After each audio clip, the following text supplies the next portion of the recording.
Let them hold you back. You run, find your better love. Watch the pieces of your heart. Don't let them break your heart. Run, run, run, run, run, run, run, run, run, run, run, run, run. Your scars should scare you. I never let your pain to define you. See all the shit things that you've been through. Times that you hate you. Turn into your fuel and your vehicles. People gonna doubt you. They're gonna try and break you. They don't create the break and they text you. Don't let them get you. Run from your own truth. Just your fate above what they tell you. And damn that you have, you gotta live like you deserve it. I know that life isn't perfect, but trust me that you are worthy. Count your blessings every minute. Find your purpose and embrace them when they look it in me. I want you to love your reflection. Get through your avalanche. Stay above the mess and find yourself. I know life is hard, but leave your best. No real stress, no traveling. Just run, find your fire back. Run after the sun. Don't let them hold you back. You run, find your better love. Watch the pieces of your heart. Don't let them break your heart. Run, run, run, run,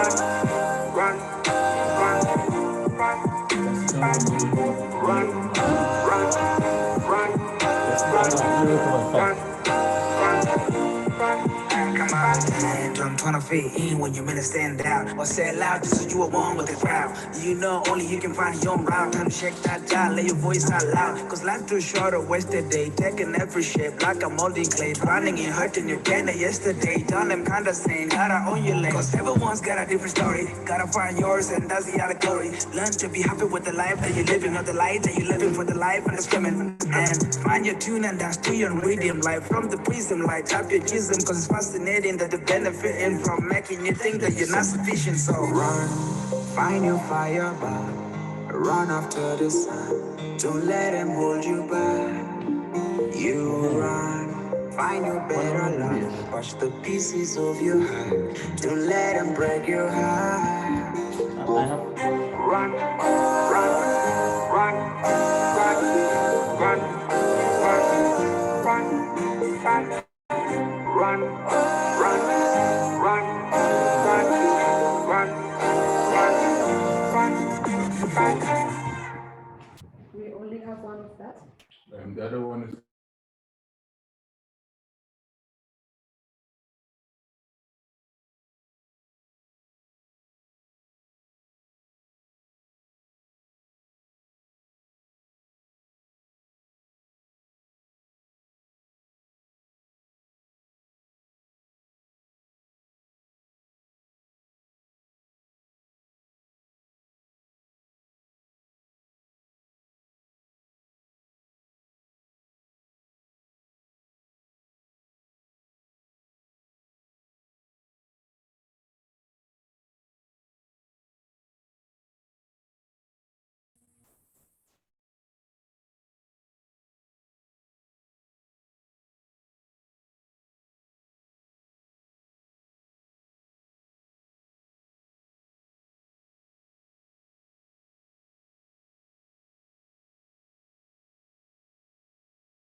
For peace, we are dancing, dancing for peace. Great Peace Village, Mama. Is this laptop also the central control panel?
Checking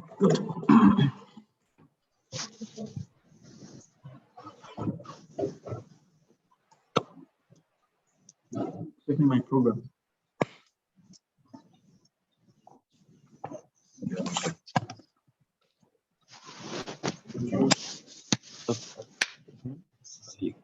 Can I start? Yes.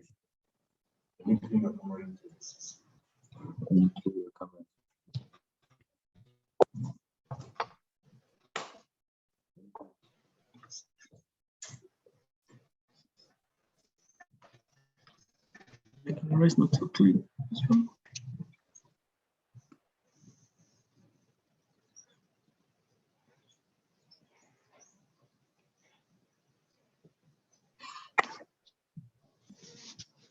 Are you ready?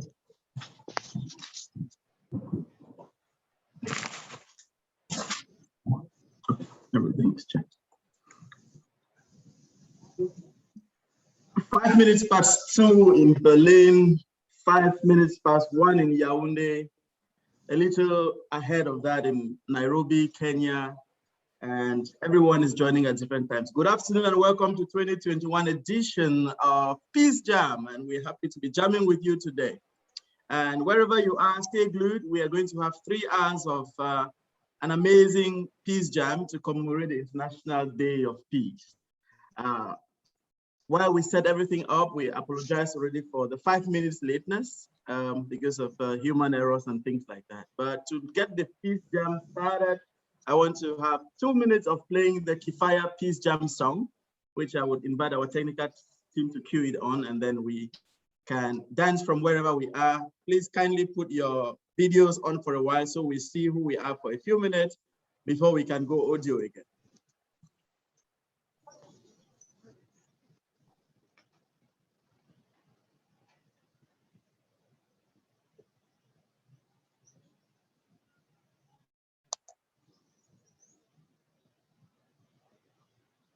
We live in that country.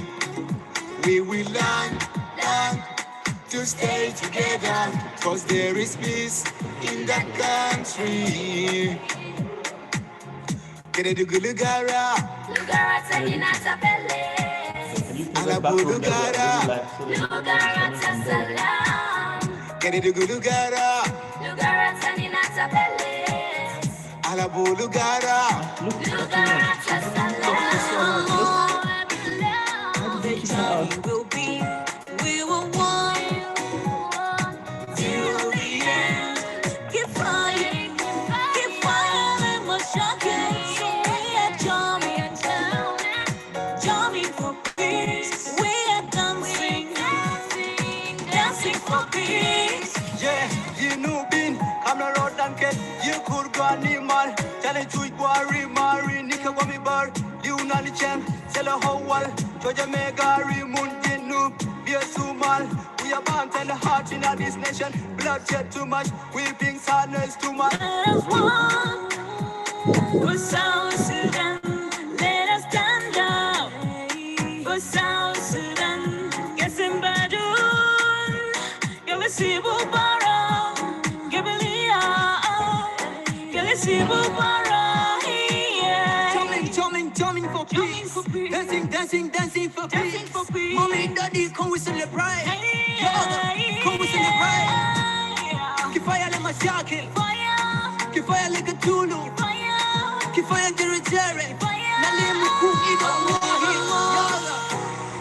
The journey will be, we will walk till the end.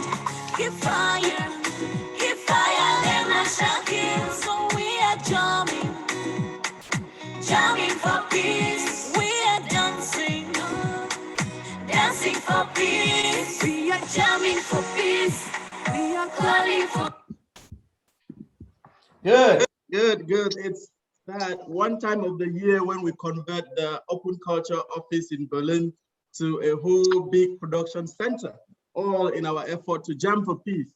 And jamming for peace is that one moment that brings everyone who is doing peace work together. It doesn't matter from art for peace, to media for peace, to refugees for peace, to acts for peace, to humanitarian action for peace.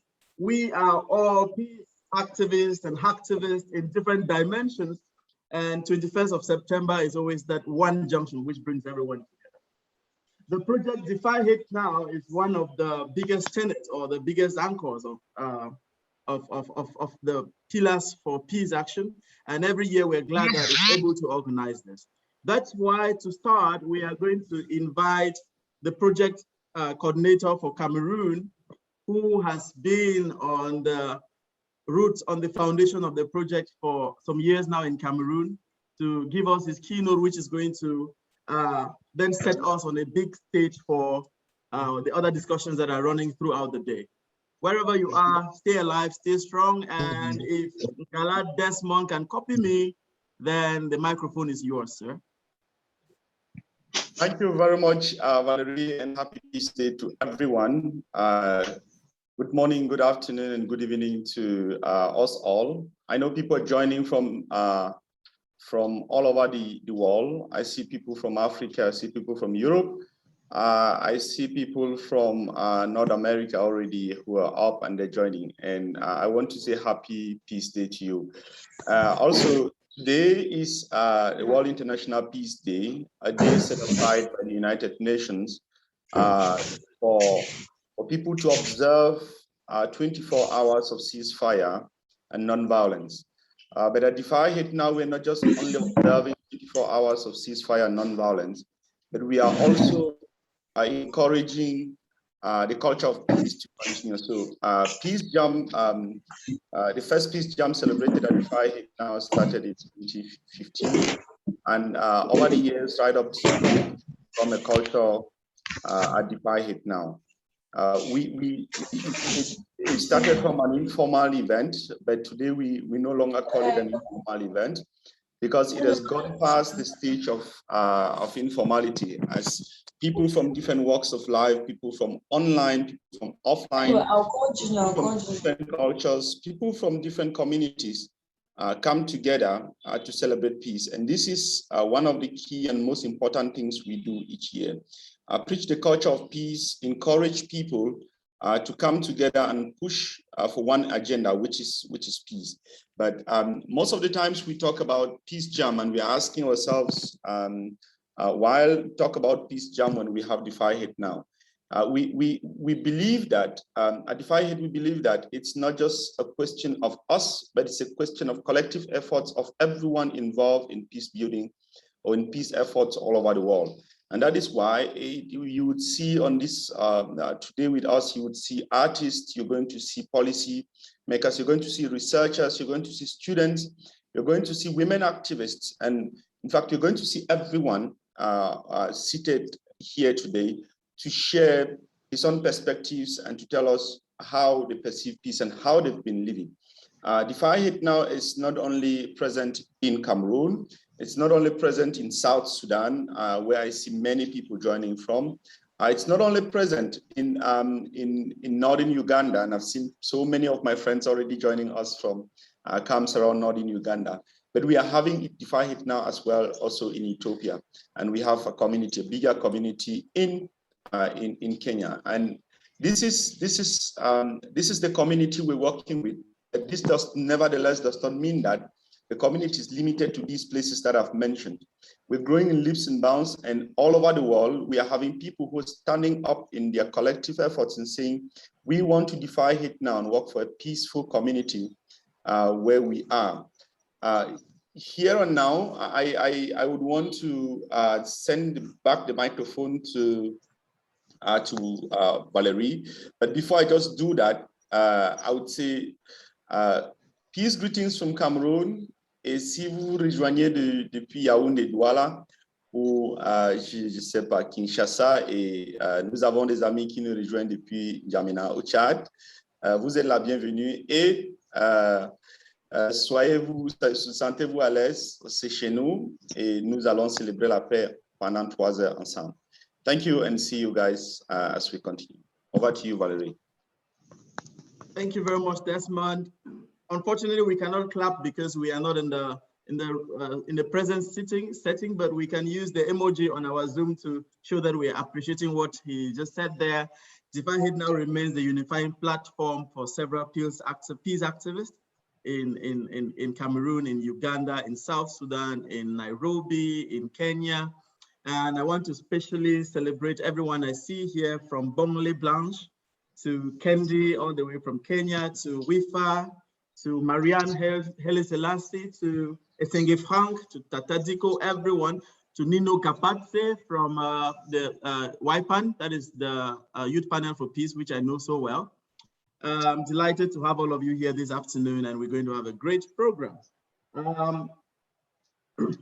According to our program now, we are going to have a special slam spoken word for peace, which is going to be done for us by some other great activists in that domain, whom I would invite our one and only lovely colleague in the office, Glenn, to introduce. Hello, Glenn. If you can hear me, then the microphone belongs to you now. Hi, can you hear me? Very well. Hello, can you hear me? Yeah, good. Hi, everyone. Happy International Peace Day. So I'll be introducing you a feminist, and who is going to be presenting for us spoken words. Is Tata Diko there? I would, Tata, are you there?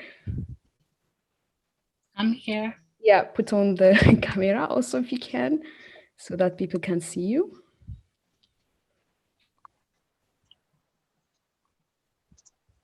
Hey, there you are. Yeah, I would leave the stage for you and to introduce yourself, as you wear so many hats. So welcome, Tata, and please introduce yourself. Thank you very much, Glenn, and I'm so happy to be jamming for peace on this day. Kudos to everyone who's joining in, and those who will join us much later. You're highly welcomed. My name is Tata Diko. I'm a South Sudanese. I'm currently in my country, the capital city, Juba. That's where I reside. I'm a feminist. I'm a spoken word artist, and I'm an athlete. As a spoken word artist, I'm a member of multiple youth-led art initiatives or spaces that promote peace in my country and change. Our main focus is just to change the narratives of how we perceive life and to connect with people in terms of their consciousness. I'm a member of the Heroines and Spoken Tales. I'm a member of the Anyanya Arts, as well as the Kelimat Poetry. As an athlete, I've played basketball since my high school to university, and I also played professionally in a league that was in Kenya in Division 1. And currently I'm the founder of Lady in Action, which is a community safe space for young girls in my country. Thank you. Thank you so much, Tata. So if I may ask, what inspired you to initiate the Lady in Action program that you have? Well, first and foremost, I just want to mention that Lady in Action came to being because of the situation that I was in at that particular time. Unfortunately, I'd say it was one of my lowest points in life. And the reason I'm saying that is because it was in a point in my life where I had embarked on the journey of self-awareness. And so in this journey, I was unpacking so much, and I was transforming and learning so many things. So it was more like clashing with the self, my former self and my new self. And in that, I was also in a space where I would witness a lot of injustice happening in my society, because that was the time I had come back to my country, because I was done with my studies and I was now coming to live in my country. Previously, I couldn't because I was a refugee. Since then, due to the civil wars that we had, but we became independent, and now I was back home. But just being home and walking in the streets and seeing a lot of people suffering, me being part of them, of course, though not the same degree as others, yes? So you'd come home and all these things will keep on running in my mind, and the fact that I didn't have, there's nothing I could do about it is what I believe got me in that situation of being so low. But the beautiful thing is, in that time is where another opportunity came, and this was an opportunity to be part of a leadership program. And I normally say that was my turning point, because it was in that leadership program that I was able to be equipped with the tools, leadership tools that enable me to know how to address issues. And I always say at that point, and even currently, that I might not know so many things, but one thing that I know is, or I have experience in, is being a young South Sudanese girl. And so that is the reason I came up with this initiative. This initiative is just to provide a safe space for young girls to transition to womanhood, because I believe this is a stage that is very critical, that will either determine the woman that she'll be. The choices that she makes at this age will either make or break her, though I'm not saying it's permanent, but it plays a bigger role, and it needs a lot of mentorship. And what we give in this space is just equipping the girls with coping mechanisms to deal with any situations they undergo, but in a very constructive way. Thank you so much. That sounds very impressive, and it must be really a lot of work. Yeah, I wish you very much success with the initiative of Lady in Action. Today is the International Peace Day, and as a feminist, what does feminist peace means to you? Oh, first I'll say, what is peace to me? Peace to me is being able to connect with your inner self and being at peace with every aspect of who you are. And being able to, once you have that peace, you'll be able to transmit this energy to the people around you. And that is what peace is. If we had everyone who has peace within them, it means all of us collectively have peace, and that is cohesion in the society, and that translates to peace. As well as a feminist, I define feminism as being able to be the ideal self, that person that I envision myself to be, being able to be that person without anyone oppressing me. So being able to be myself to the full potential.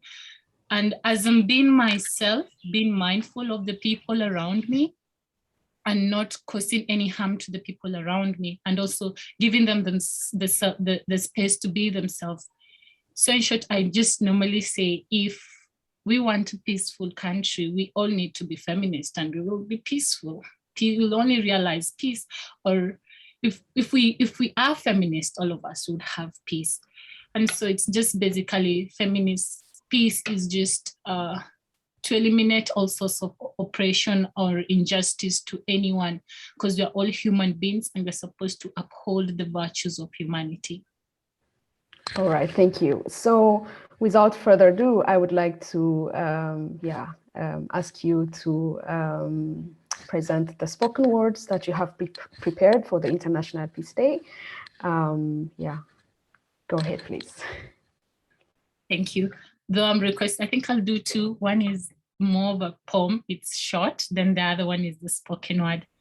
And with the spoken word, I will have a background music. I'll give credits to the artist. His name is John Mendes. It's called Cold. Though right now I'll just do a small poem. It's called Freedom. It's featured in one of the feminist peace series that is Women's International Peace. So I'll start with the Freedom. The poem is called Freedom. It goes.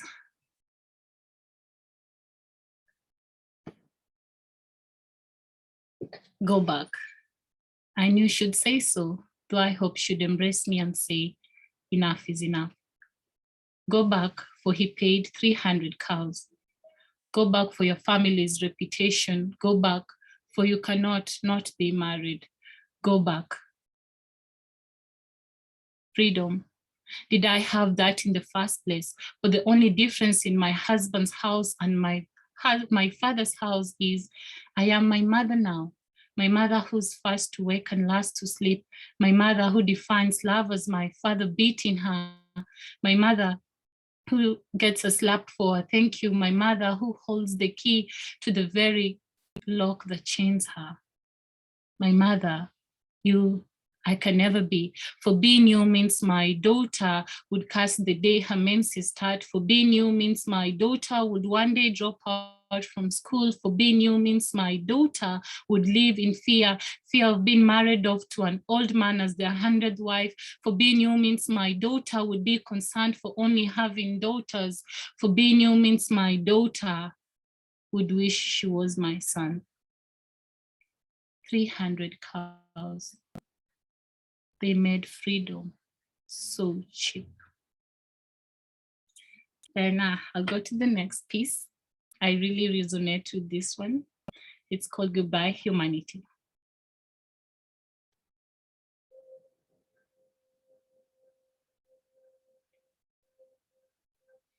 You've always been the light. Now it's very dark. Goodbye, humanity. I miss you.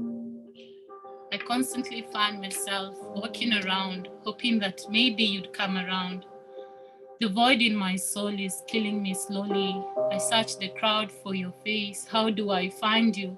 How do I find you when everyone wants to be Zol Kebir at the expense of my skin? Here, where we value some paper they call money over life, so no surprise, Toronto have no mercy on the little I have. And Yaba can't control his lust, or is it the girls crazy over Yaba? It's the V8, it's the flashy lifestyle. When hotel is mushrooming, crystal is flowering, the city monopolizing the Nile. How do I find you? How do I find you when I live in a who do I know society? How do I find you? How do I find you when I'm struggling for nothing? How do I find you when my bank statement decreases the respect I deserve? So I have 2 faces, 3 faces, many faces to be fit in this survival war. Empty brains on the front line, manipulated by the cruel, evil-minded who are building empires founded on innocent blood. Woe unto you, full brain, to think you can pop on it to be chopped off and used as an example, lesson, thread the courage and lifespan is inverse. And to the full brain coward, silence is deadless. Cruel, evil-minded weapons can't compare. So who's left when courage falls? Is it monuments parading streets named after courage? Or is it courage's face hanging on your wall? Or is it courage and just death marked on the calendar? Or is it courage's blood sacrificed as ink to write history for you? Who's left when courage falls? I'm in a path. You're in it too. We're paying for crimes which have made this path an ending to a destination, who knows? But I'm hopeful it's like in my dreams, peaceful. I'm honored for me and I honor you for you. Life is precious, every form of it, from me, you, to even that plant species getting extinct. It's just but a dream. I awake.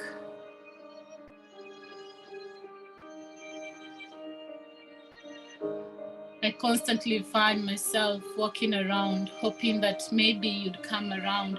The void in my soul is killing me slowly. Humanity, I cannot save your face. You cannot save her face. Her face can only be saved by we together. We put aside our differences and make known the impossible to possible. For division has not be the mission, but to feel proud when she has to face the mirror like the beautiful coloring of the mural, painting every heart, our hearts with colors of love, for it is us to complete the journey of our resting heroines and heroes, us to uphold our responsibility to the unborn generation. We shall unite, and together we'll restore her once upon a time beauty and honor. Humanity, you taught me to love me for who I am, and to love him, her, and it as me. Goodbye.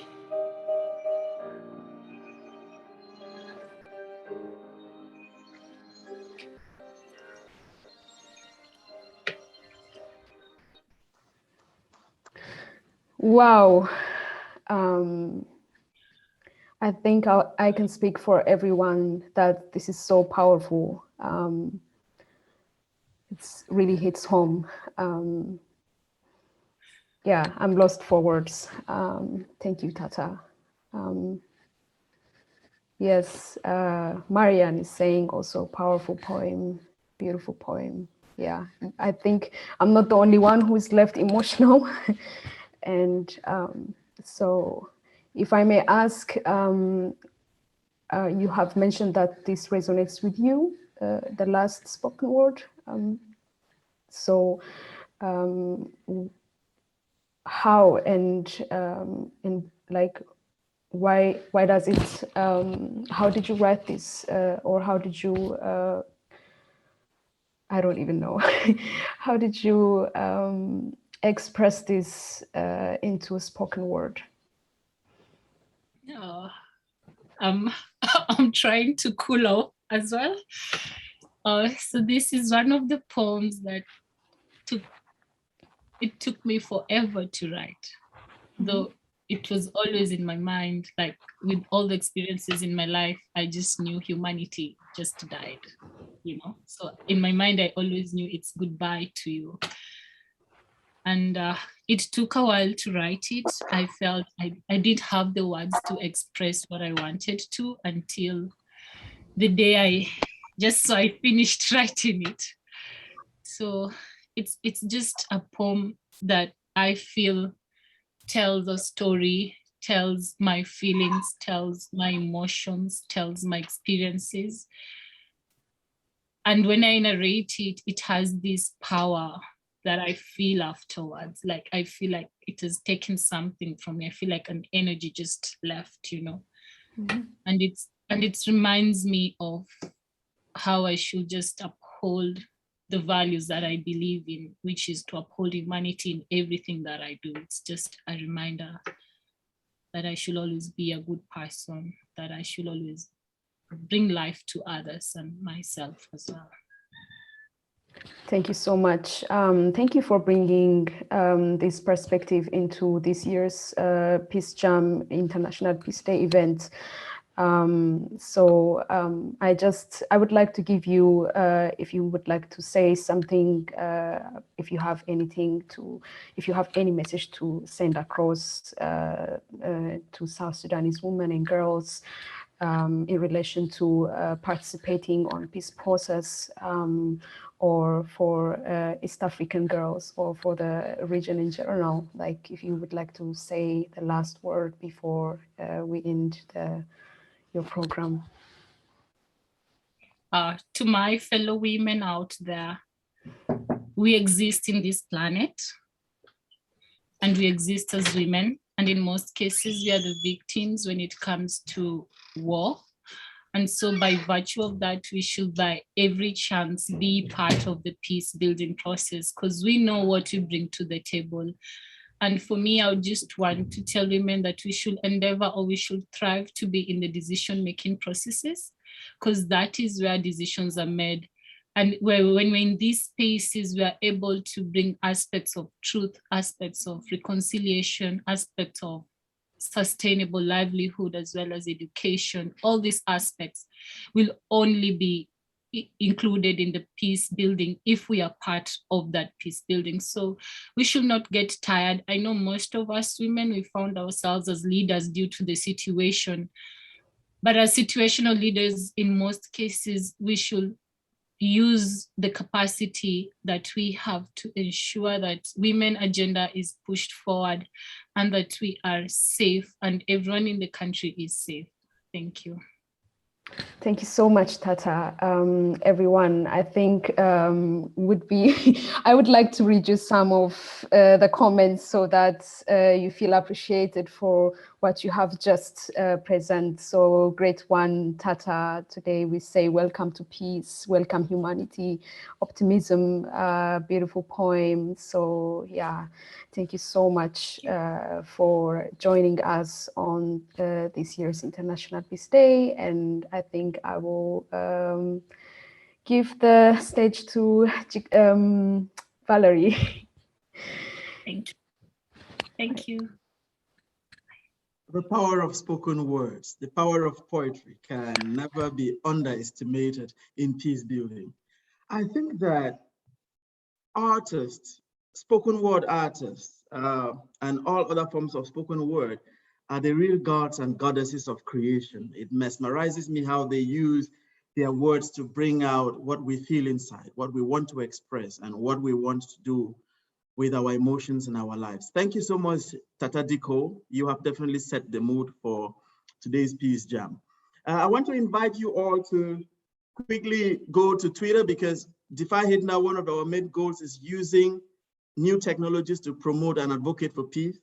Go to Twitter and follow the DefyHatenow account if you're not, at DefyHatenow. And you can make at least one tweet about the Peace Jam going on with the following tags, hashtags, so that we can synchronize with every other activity happening today globally.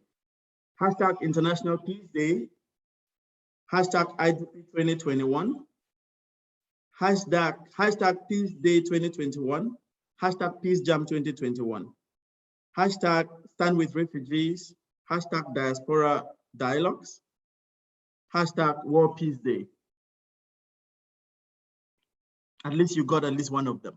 And we keep the conversation running on Twitter. And also to remind you that we are streaming live on Facebook and on YouTube, and you can just follow with DefyHatenow. It's a combination of the most amazing young people who are using everything within their means to promote peace building and conflict transformation and everything. That said, the next thing we're going to have on this afternoon is going to be a panel discussion.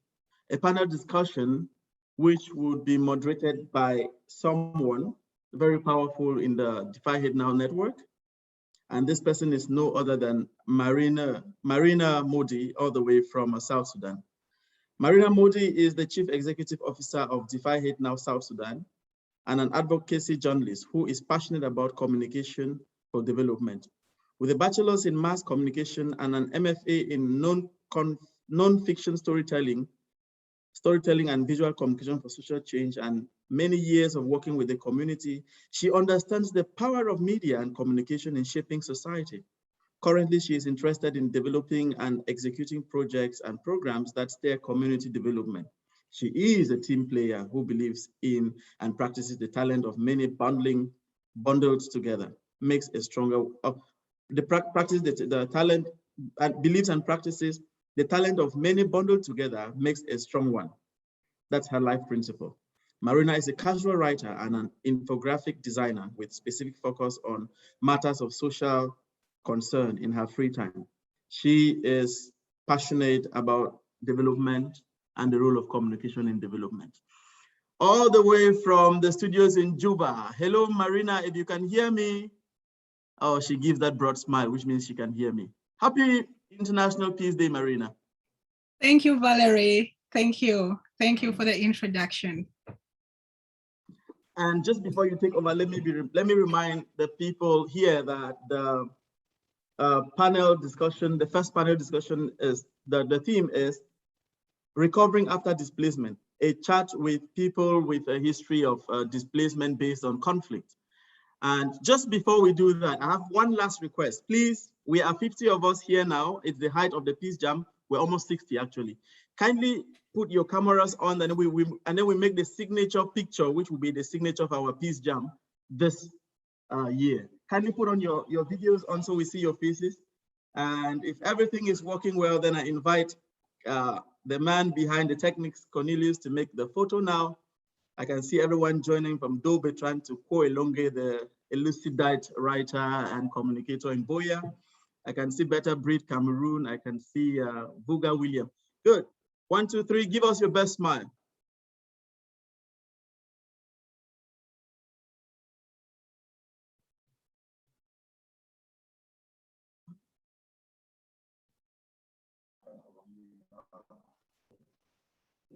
Wow, it's 3 different pages, so it's a lot of work.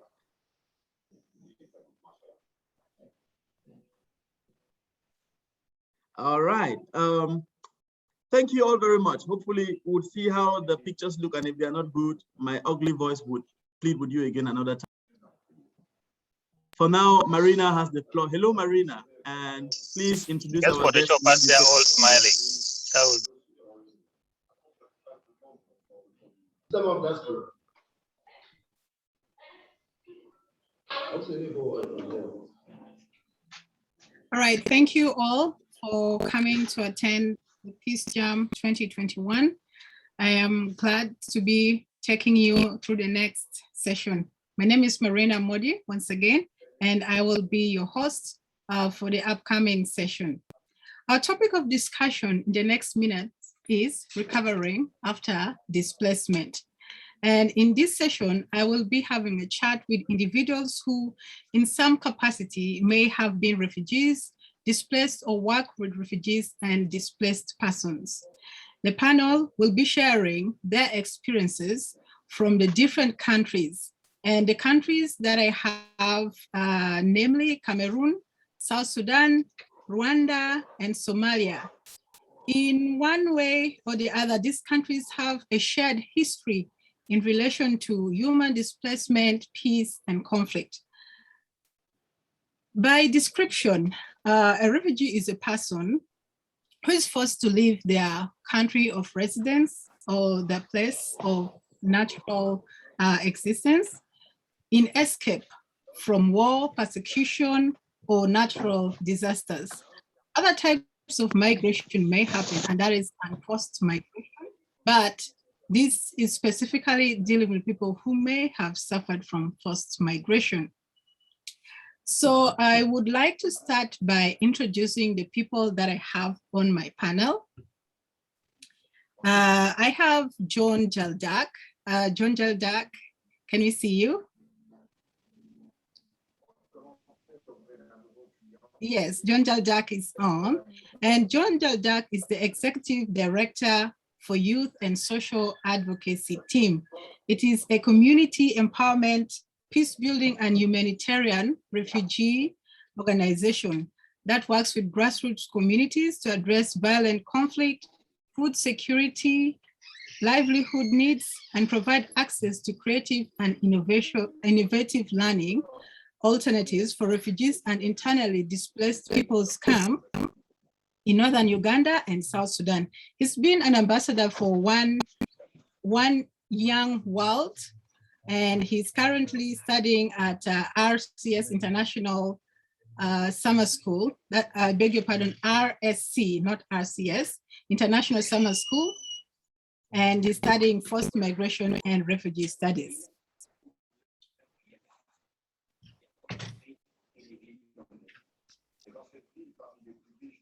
And the second person I have on this panel is Sophie Ngasa, who is a software engineer and founder for Center of Youth Education and Enterprise Development. That is in Bamenda, Cameroon. Sophie, can we see you? Okay. All right. And the third person is Niall Deng, who was born and raised in Ethiopia. Yes. Okay, I'm hearing. Okay. So Niall Deng was born and raised in Ethiopia,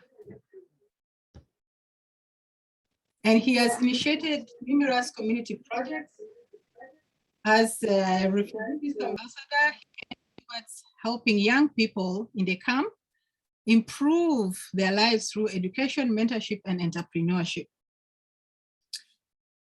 Niall also advises the government of Canada Together for Learning campaign and sits on the advisory board for East African Center for Forced Migration and Displacement. And I also have Blaise Banet. Blaise is a Cameroonian by nationality and is born in the metropolitan city of Bamenda, the northwest region of Cameroon. Blaise is a professional audiovisual training trainer. He's currently living and working in Berlin as a media pedagogue, and he is currently also organizing a media collective in Benin Republic, where he's preparing 56 minutes of documentary film in addition to his profile as a documentary film producer. I have Amina Abdiaziz.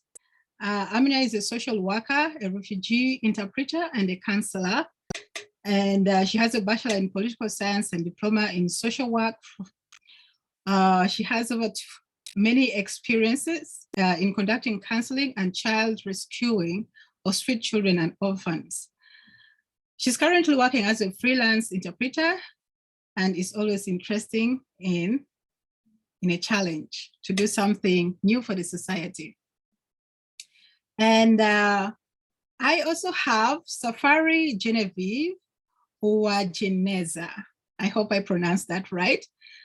Genevieve graduated from Kenyatta University. She has a degree in education and arts. She's passionate about community service and working with and for refugees. She has worked as a teacher in various schools and has a heart for volunteering, and she has served as a community leader for the past 2 years. She has a special interest in refugee youth because she believes many challenges are faced by people living in the country of asylum. And she looks forward to working with the young generation to focus the energy towards identifying hopeful and hopefully coming up with realistic, achievable solutions for the coming future. And she's from Rwanda. So this year's theme, when you look at this year's theme for the International Peace Day, it stands for, it says, recovering better for an equitable and sustainable world. When you look at post-conflict recovery, oftentimes it entails simultaneous programs to prevent disputes from escalating and avoid relapses and build sustainable development. This is usually from a national perspective. This is usually from a regional perspective in a place that has been affected by conflict. So countries or regions can recover economically, they can recover via infrastructural development, but how would this be on a different level, which is the individual level of displaced persons, refugees, and what measures can be applied?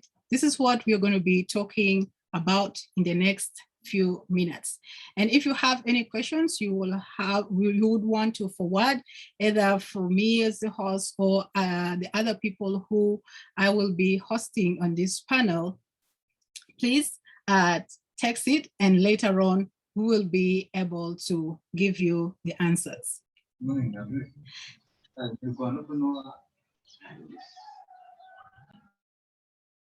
All right, so I would start with my first question that I would like to go across the panel, which is what recovery after displacement means to each of the individuals. What would the ideal recovery plan be, and what the ideal time for thinking about this or implementing this would be?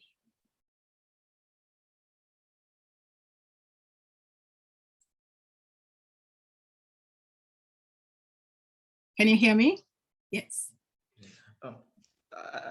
Can we answer randomly or? Okay. Yes, hello. you can. Yeah.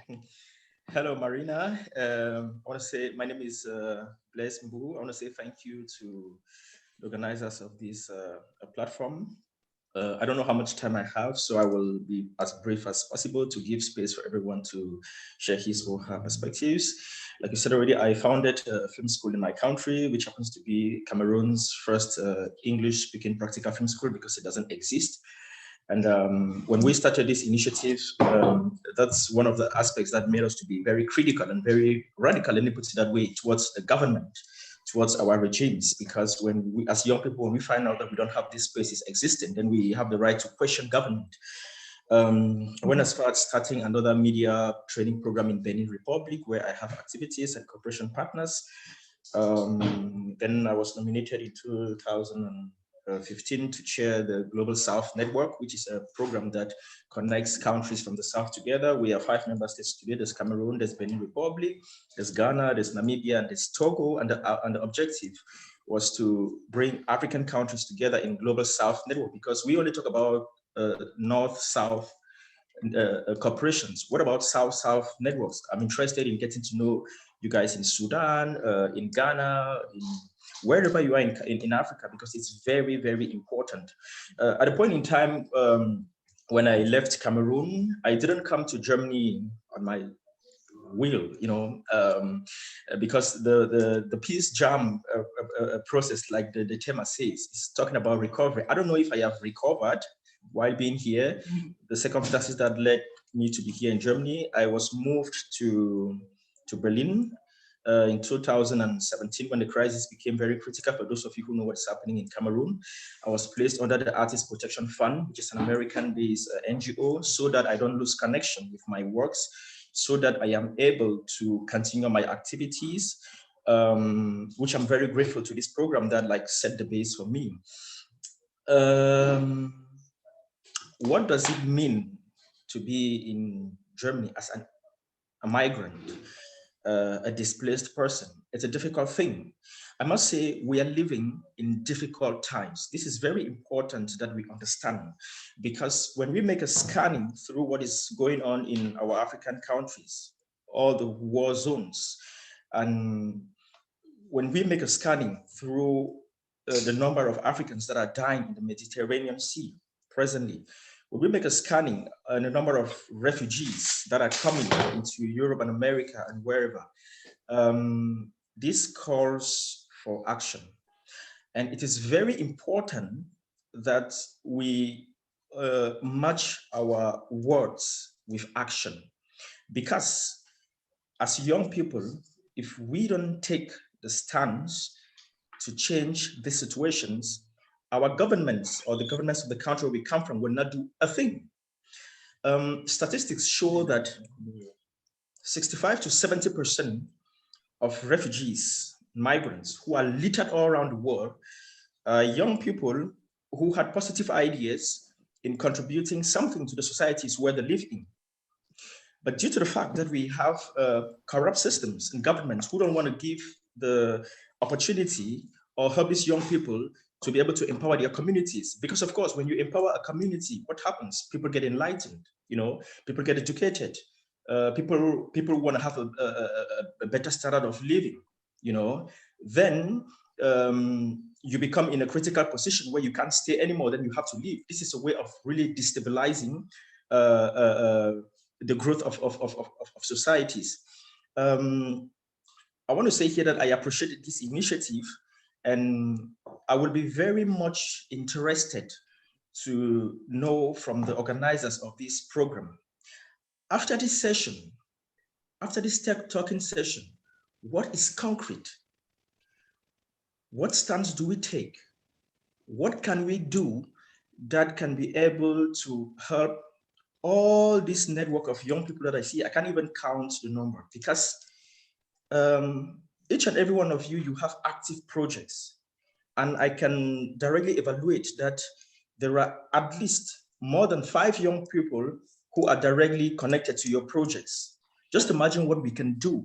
Just imagine the help and support we can bring to our countries. Just imagine the development that we can bring to our societies if we are able to stick together. When I talk about stick together in this sense, I mean, the socio-political situation in the countries where we come from, make it in a way that when we are not together, then we are really apart, and then our voices are not heard, And at this point in time, it will be very, very important that we really try to find a solution, because our governments will not support us. They will not help us to be able to reach our objectives. And I will just want to say congratulations to all of you and all what you're doing. And I would like to reconnect again later as we go ahead with this program, and to know more about your activities and to share more experiences about what I do and what you do, and how can we connect to make it a better life, a better society for all of us. Thank you very much. Thank you, Mba. Yes, anybody else want to add on this? Yes. Yeah, I just wanted to make sure that we have a female representation.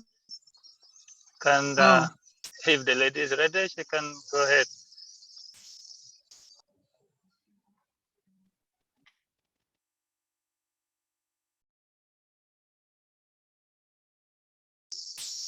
No pressure at all. We can also go ahead and then, yeah. Oh, yes, thank you. Yeah. All right, John, would you like to add on to what Mbaja said?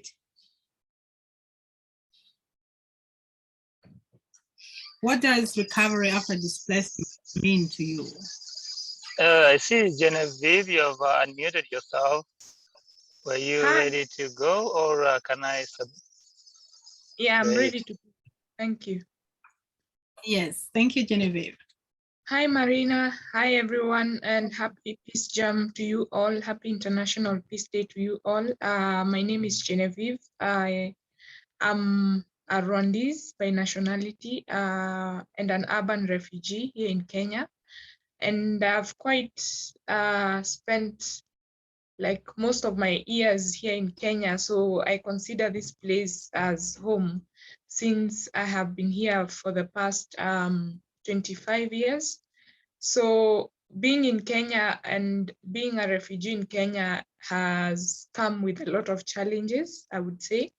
I'm not sure, as my fellow colleague has said before, I'm not sure how well I have recovered after leaving our country and coming here in Kenya because of the many challenges that I have faced throughout the years. And I'm sure so many other refugees have faced as they grow up here in Kenya. So I believe that there is still a lot that needs to be done in terms of how stable we are in our host countries. I'm not really sure about the countries that we come from since we are not there, but I'm here to talk about the experiences that I have faced here in my host country. And recovering here has been so challenging, especially now that I am a young youth who has who recently graduated from university and is out here trying to look for sustainable ways to try and build myself and build the community that I come from. And there are so many challenges that we face, and some of them are not necessarily they shouldn't be there. I believe they shouldn't be there because there are things that can be done about them. The issue of unemployment here in Kenya has become so rampant, and unemployment affects everybody along in the whole country, not only refugees. So as a refugee now, it becomes an even more harder challenge to go about it because of the many constraints that the government of Kenya has placed, maybe in coming up with the laws that are in the country. So you find that there are so many constraints. Like, for instance, for us refugees, it is very hard to get work permits here in Kenya. So imagine me as a refugee. I've just completed school and I want to look for a job, and I cannot even access a work permit. So that becomes hard. So I believe the recovering process for refugees here in Kenya is going to be slow. And when we have a huge number of youths that are unemployed in a country, I don't really see how we are going to be peaceful if our needs are not met at the very basic level. So I believe there is still a lot that needs to be done for us to say that we have fully recovered in our host countries. But I choose to be hopeful and really hope that things will get better in the near future. And I'm really glad that we're having these conversations and these forums to talk about these issues so that we can have a better future for the young generation. Maybe for us, it would be hard because there are so many things that need to be done. But for the young generation, I believe there's still a lot that can be done. And the people to change that, I believe, is us who are already experiencing these challenges, so that the people who are behind us can have a better future. Yeah, so thank you. Thank you, Genevieve. Thank you, Genevieve. Yes, John Taldak. Yeah. You're welcome.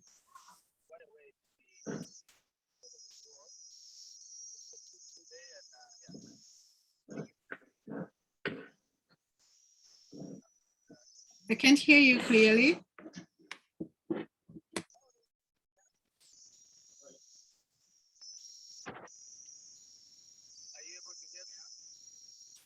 It's still, the volume, the audio is still low.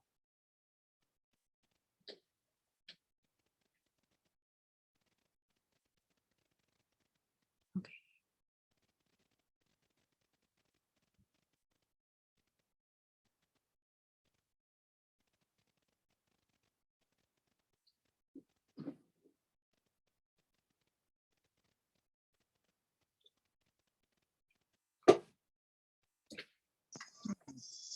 All right. Hello? Yeah. Can you hear me now, Marina? Yes, that is much better. It's much better? Good. Yeah. Yeah, I was saying it's exciting today, and what a way to celebrate. Of course, in other places, I think some of us are experiencing a lot of hardships. But yeah, being a day that we are all as young people working for, I must say we have to celebrate it that we are first of all alive. I think that's the first recovery as individuals. Many of our colleagues lost their life in the due course of COVID, and the fact that we are here today celebrating, we must appreciate today. Marina and colleagues, I'm still left wondering, because before COVID-19 came in some of our countries we've been, struggling with conflict, economic hardship, unemployment with young people, lack of proper education, and now I think the main monster became COVID-19. And so the question is, how do we even choose our recovery path? Do we first handle the conflict and all the challenges that are facing us before, or do we focus now on the new normal, which is COVID-19? So I think this is a very huge question that we will have to unpack individually, but also as a team.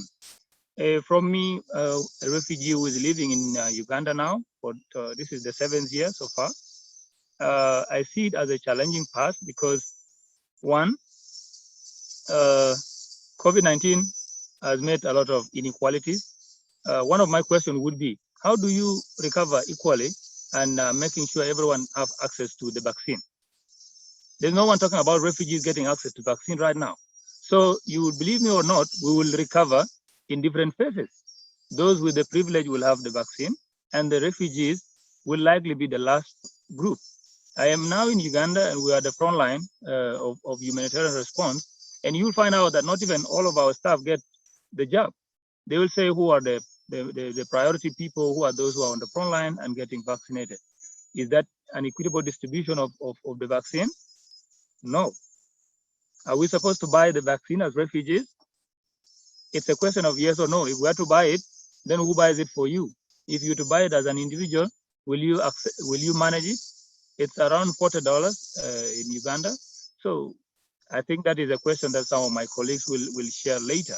But the idea that the distribution of the COVID-19 vaccine is not fair will delay our full recovery as human beings, because refugee is just a status. We still remain human beings, and we're people who belong somewhere. At the end of the day, we'll go back to our country. Secondly, is that I think, I don't know whether this is the African government, but it seems like we lost the path of how to recover. For example, in Uganda, schools remain closed now. So instead of us recovering, you're causing another trauma, because parents are struggling with their kids right now. The ration is cut. And so maybe kids used to eat once in a day. Now they have to eat twice in a day, whether you like it or not. And this is another trauma again.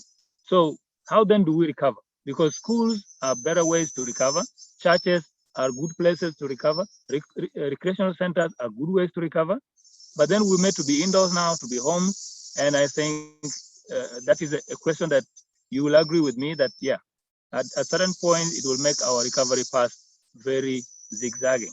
The second one is that, many of the refugees have been enjoying the privilege of going to the third country, which is resettlement. But in Uganda, since COVID-19 came in, this process has been halted and thousands of refugees are now stranded. They don't know where their future lies. Your documents have been processed. You were waiting only to go. Some were also supposed to go for their studies outside. Now you can't go. So the question is, that also gives us another stumbling block along the way to see, are we going to head to the recovery? How does this resettlement connect to the recovery? Of course, once you go to a better country that has access to vaccines, you will be a citizen there and you will have access to the vaccine and also access to education and access to other privileges. So I think this is another question that leaves me wondering whether our path to recovery is going to be very smooth. Another thing, of course, now the new normal is on everyone works on Zoom, for example. We have a lot of civil society organizations, refugee-led organizations, groups, businesses, and the only way to be doing their work is on Zoom. But how many of these young organizations have access to this account? You'll do this homework for yourself. This is the unfair distribution of resources that we're talking about, that the team is trying to unpack and say, hey, look here, for us to be ready to handle and recover from this pandemic and also be ready for other future pandemics, we must begin looking at ourselves as equal human beings. We must get ready in our health system, in our education system, and even in our government system. Right now in my country, South Sudan, instead of focusing on COVID-19, there's massive flood that is displacing thousands of people. Now, which one do you focus on? And you have a government that is not very responsive, that doesn't see that as a crisis, yet that is a crisis itself. So I think at the end of the day, for us to recover, as young people, I think we need to make some homework on these challenges, and then come together and see what are those that we can advocate for and identify who are those people that we want to hear our voices using days like today, the Peace Day, and also use spaces that are in there in your country. And yeah, making sure that we don't give up, and that what brought us today is that we have one common thing that we're working on, that is peace and the well-being of people. So if we can continue working and using our resources to make sure you cause that little change in your small refugee settlement, in your small camp, in your country that you're staying in, at the end of the day, not giving up, small forces will join and we'll cause the change that we want. Thank you very much.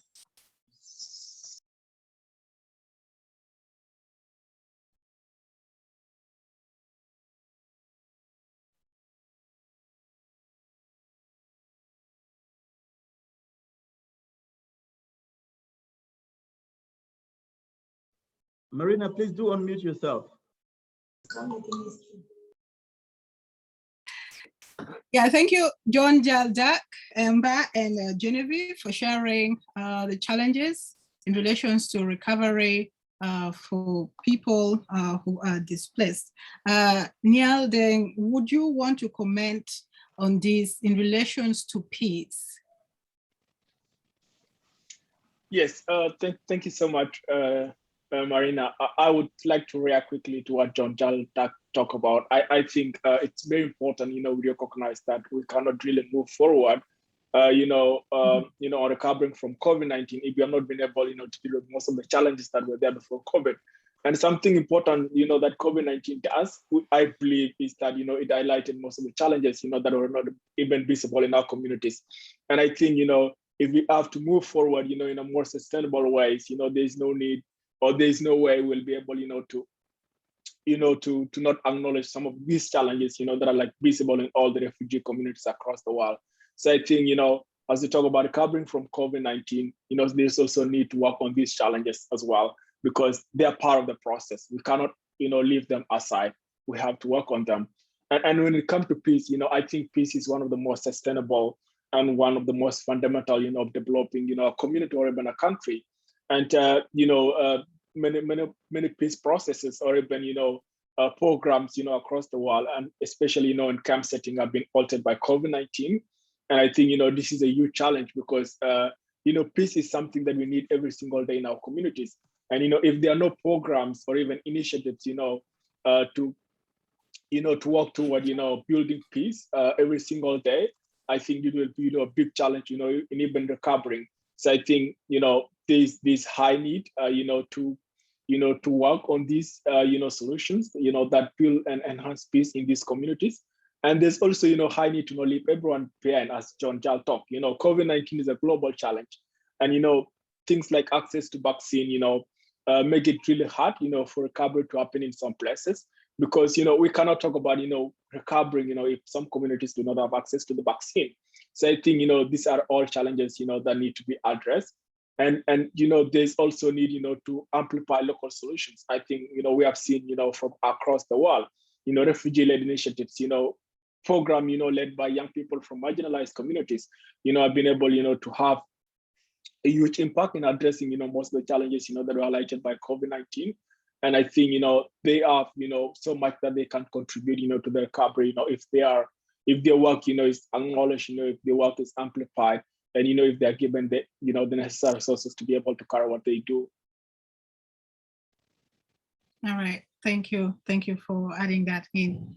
All right, for the next question, I'll drive this specifically to Amina and Sophie.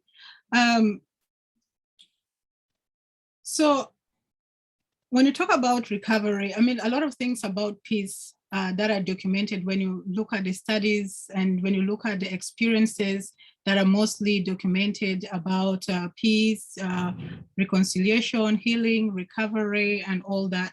The refugee experience is sometimes not reported to the level that it has to be done. And the world, or so many countries in the world, have undergone conflicts.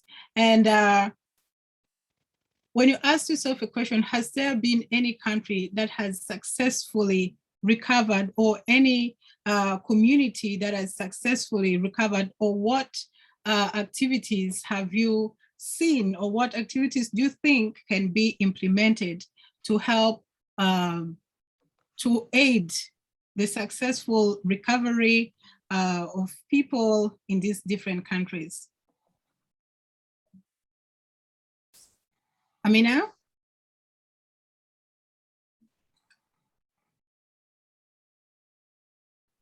Sophie, are you online?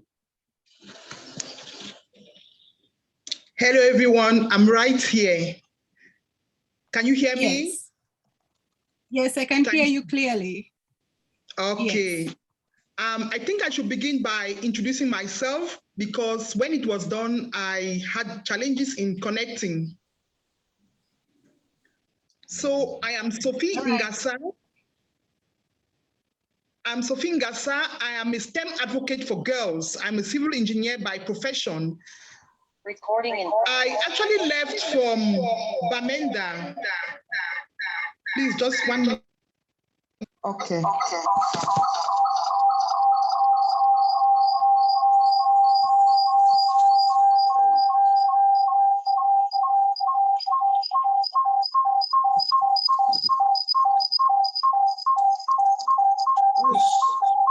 Okay, better.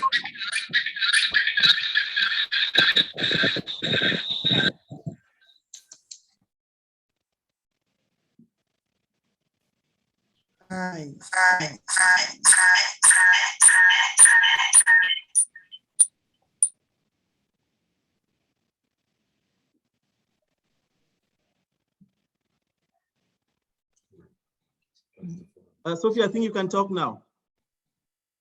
Thank you very much. Yes, I was saying that I'm a civil engineer by profession, and I was living in Bamenda before now, but I had to relocate due to the crisis. While I was there, I used to run programs at a digital empowerment hub that I created, where I used to motivate girls, inspire them to join the different fields of technology. So it was actually amazing and moving on well until 2017, when we had the internet shut down. and it was impossible for me to carry out these programs because they were internet-based. These girls were able to carry out competitions like Innovation Challenge, Microsoft Office Championship, which gave them great opportunities. And the internet was shut down still due to the crisis. That was one of the first things that affected me because of the Anglophone crisis in Cameroon. Now it even got more serious because people began using arms. Killing. Even when they had no arms, they began by slaughtering people, using cutlasses to cut off the necks. When they were able to acquire arms, started killing. What was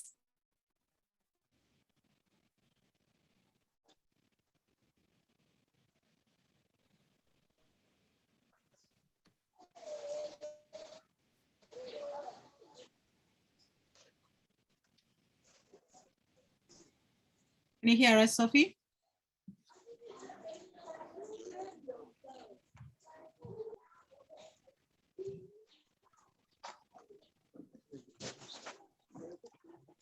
Okay, I hope it's good now. Yes, this is much better. Okay, so I had to relocate to Yaoundé with my family so they can have access to education. And that's how I came to Yaoundé. I really had a home to stay because my mother lives in Yaoundé. So she gave us a room where I lived with all my children.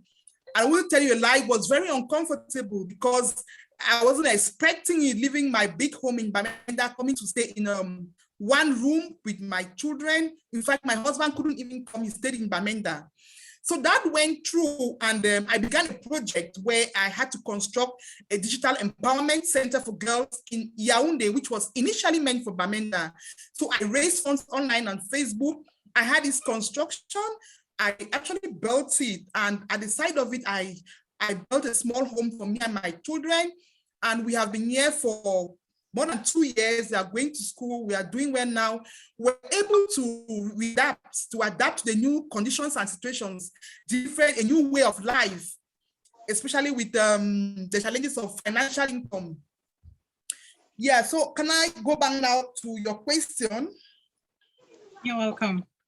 Okay, you were asking about recording, about if, did I get it clearly? It was about recovery, activities that can help to successful recovering of the IDPs and refugees. Now, for the case for Cameroon, this is a little bit complicated because we are still in deep crisis. I mean, very deep. These last 2 weeks has been very harsh in the English-speaking regions of Cameroon. So if there need to be some sort of recovery, it's going to be for those who have already left and who have relocated in other parts of Cameroon. Because if you're still in those regions and the war is still going on, I don't think there's any way, I don't think any recovery could be done.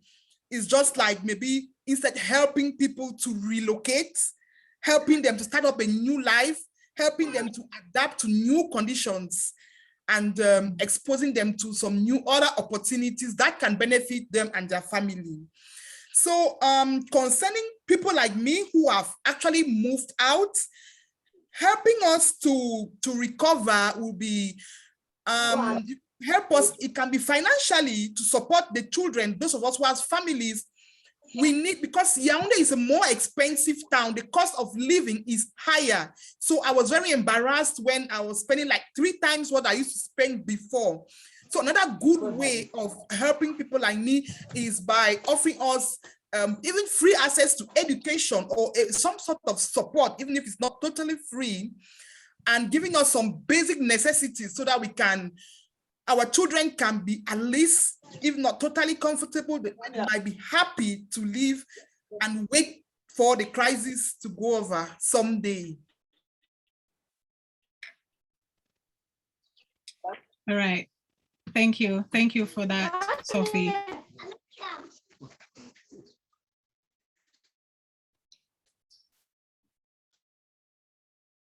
Okay. All right.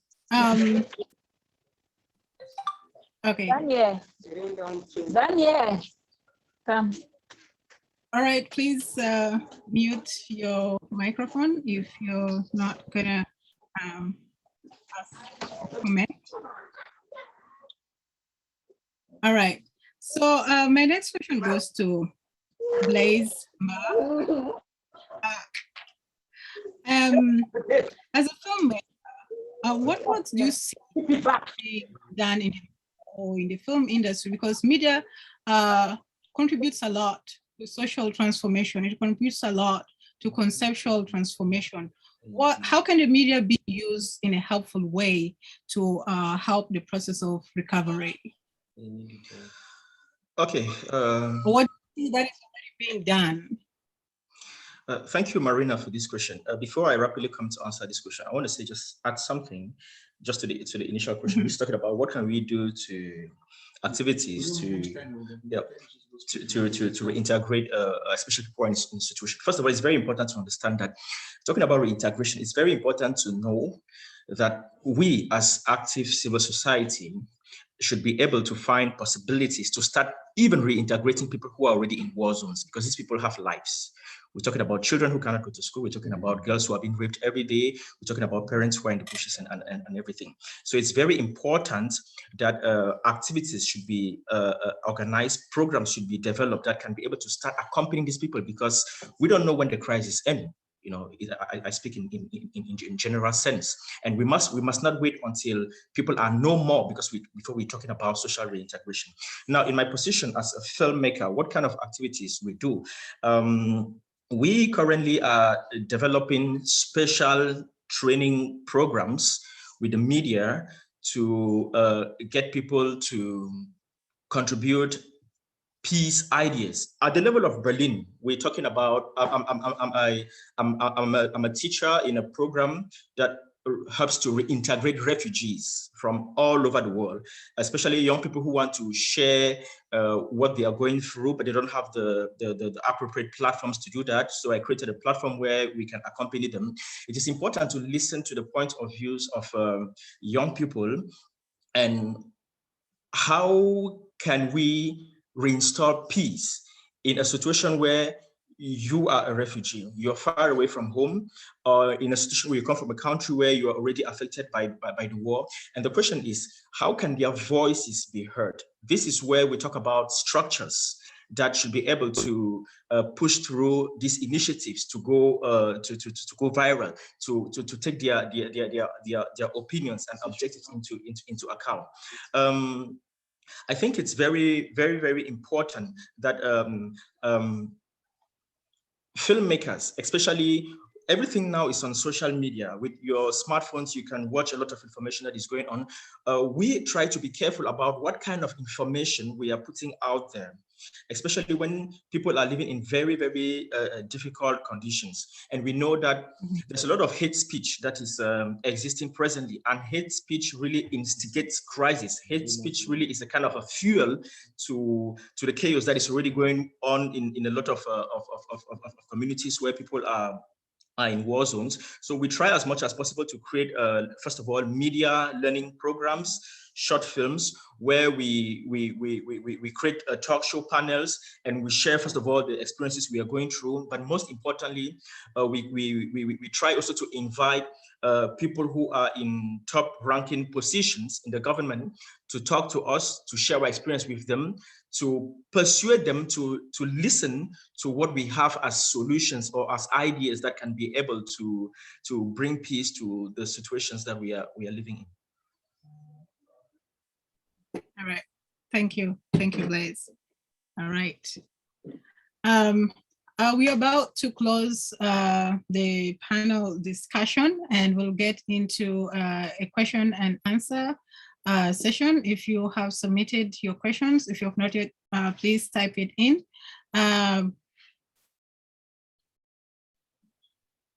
From this conversation, what I gather is, yes, there is an optimist ground.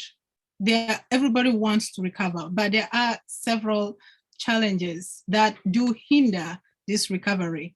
Peace building is a process, and recovery as well is a process. Reintegration and rebuilding of trust, rebuilding of things to the way they are is a process that we have to go by. And it's going to take collective efforts for every stakeholders, including the parties to peace, the peace builders, the governments, the host communities, the people who are in the refugee camps, the IDPs. It's going to take a collective effort for each and every one of us to achieve that sustainable peace, to achieve that sustainable world. But at the moment, yes, we do recognize all the challenges that may hinder the progress of this. All right, so I think we will get into the question and answer session, and then we will have the panelists share their last comments, and we proceed to the next program. Yeah.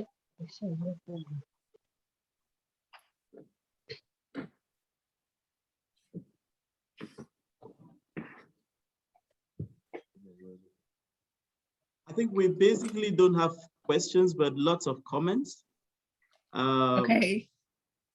Some so long. So maybe since we don't have much time, we should rather go into the rounds of them saying their final word. Yes. All right. Thank you for that, Valerie. Okay. So this goes to all my panelists for now.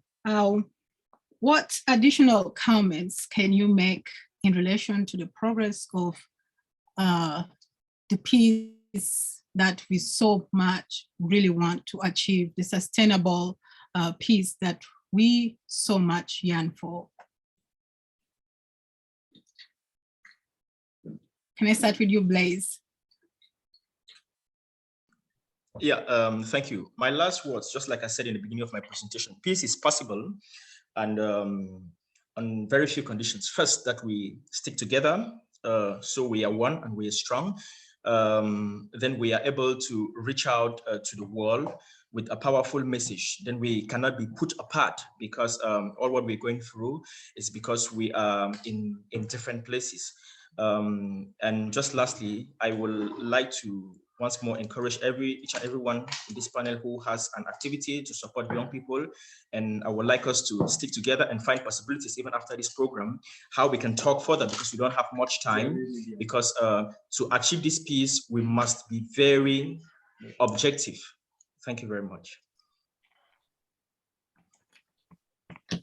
All right, thank you, Blaise. John, are you able to hear us? Yeah, I am. Okay. After John, I'll have Niall, and then I'll have Sophie, I'll have Genevieve.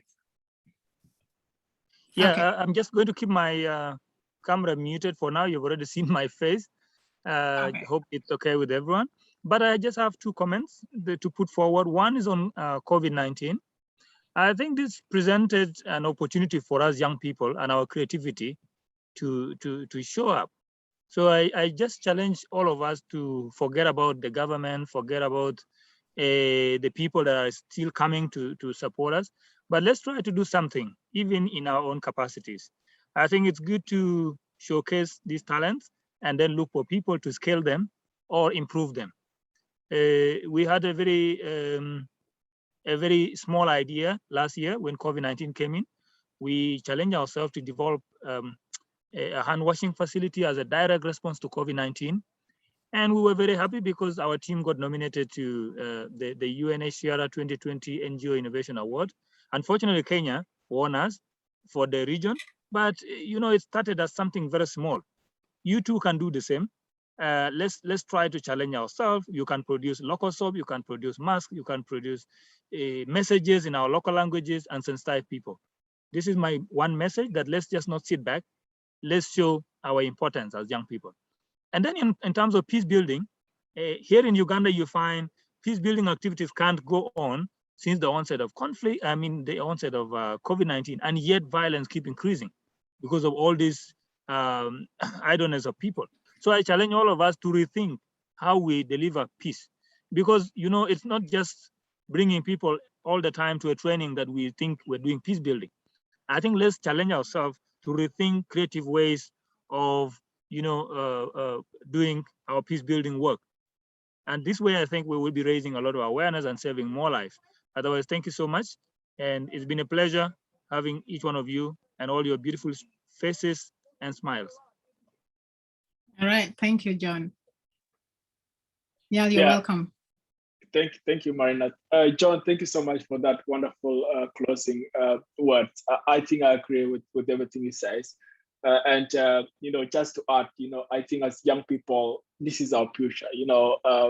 If we don't take action for the challenges happening in our communities today, we are going to, to inherit all these challenges. We're going to inherit weak health system. We are going to inherit corrupt government, as we've seen. We're going to inherit, very corrupt system. I think it's I need, that we own our space in our communities and work toward, work toward transforming our communities or our spaces in whatever way we can. And most importantly, as Blair said earlier, I think there's need for us to come together as well, to explore opportunities for collaboration, to explore, opportunities to come together and innovate, because I believe there's so much more we can do when we come together. But, I've engaged with young people from across the world. And I think we, the youth, have, great energy, great power, and there's a lot we can do, to change this world for the better for everyone. So I think I need, that we take advantage of that, incredible energy within us and work toward, transforming our communities every single day, because that is the only way forward. COVID-19, is just a challenge. We can beat that. We have seen that communities have thrived, in the face of all these challenges. So I think, this is not a setback that should drag us behind, but this is not something that should tell us we need to work harder, because there are many challenges, that we have to deal with every single day. We can do this. Thank you, everyone. Thank you. Yes. Sophie. Thank you for giving me the floor. Talking about the progress of sustainable peace, particularly in the case of Cameroon, this is what I have to say. There's actual progress, though slow, like I said, because the crisis is still ongoing. It's progressive because many activities are going on the field in the both regions where we have the crisis. A lot of initiatives have been carried out by NGOs, CSOs, and even individuals in a way in contributing in bringing solutions to the crisis, or by building an atmosphere that is peaceful. It's going to take a long time. Peace does not just happen in one day. It's a whole process. And we have to patiently go through this process if we want the peace to be sustainable. If we rush over and say, yes, we have dialogue and things are okay now, in a short while, we go back into violent activities. That's happened in Cameroon and it's still happening. So I would just say that we should contribute. The government has its own work it has to do. They have to engage genuine dialogue. They have to advocate.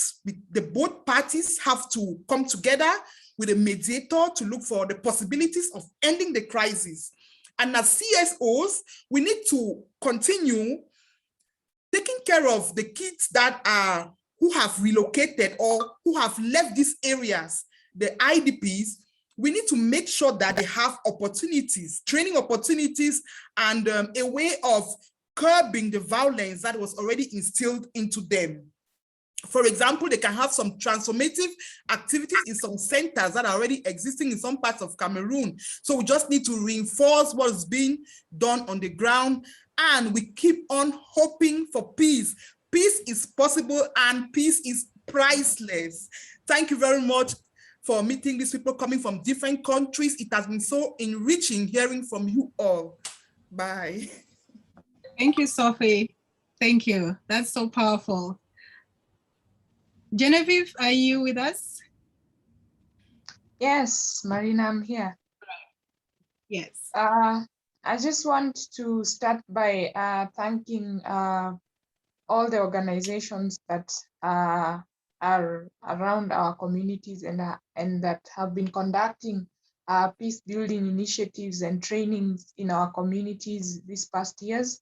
I appreciate them so much because I have seen a shift in the way that people have been conducting themselves in the communities, especially between the host communities and the refugees. I've seen a shift in the way they interact with one another, in the way that they are willing to be to assist one another. So I think that we need to go in the same direction in the coming years in order to have a peaceful coexistence in our host countries. And finally, I just want to thank you for the chance to be here in this panel. I have seen some wonderful people. I'm happy to be in the presence of such wonderful panelists. And I just want to say, let's just keep spreading compassion. Let's just be kind, and let's not lose hope at all that the future is bright, because I believe that the future is bright and that better things are waiting for us ahead. So let's keep moving, let's keep pushing, and let's spread love to one another. Thank you. Yeah, thank you. Thank you, Genevieve.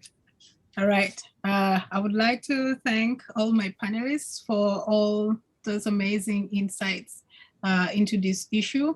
And I would like to also thank the participants to this program today. Thank you for availing yourself for this event. So it is one thing, when you talk of peace, it sounds a very easy word. It's peace. Let's build peace and all that. It sure is a process. And for us to have sustainable peace, we need to continuously work towards eliminating any challenges or overcoming any challenges that may address what is being built. So it's going to be a collective effort that everybody's going to contribute to. Yes.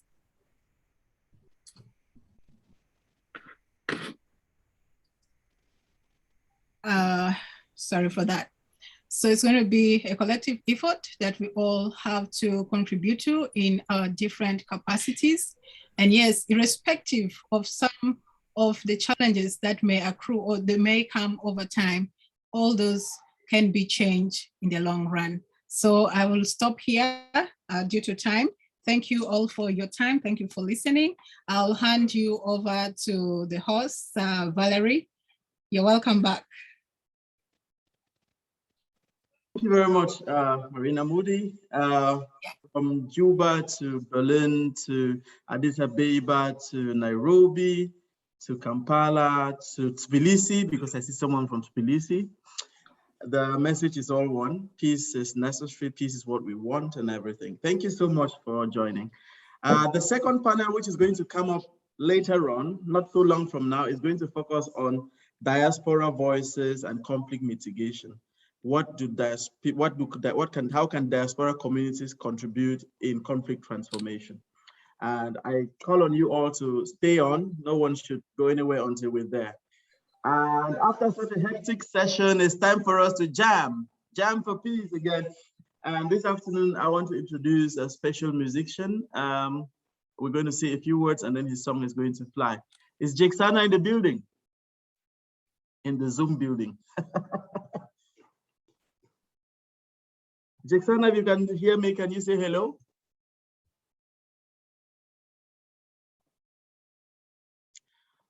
All right, if Jexana cannot hear me yet, now let's play his song first. The song is titled Where is Home? And then after that, we can go on with the topic.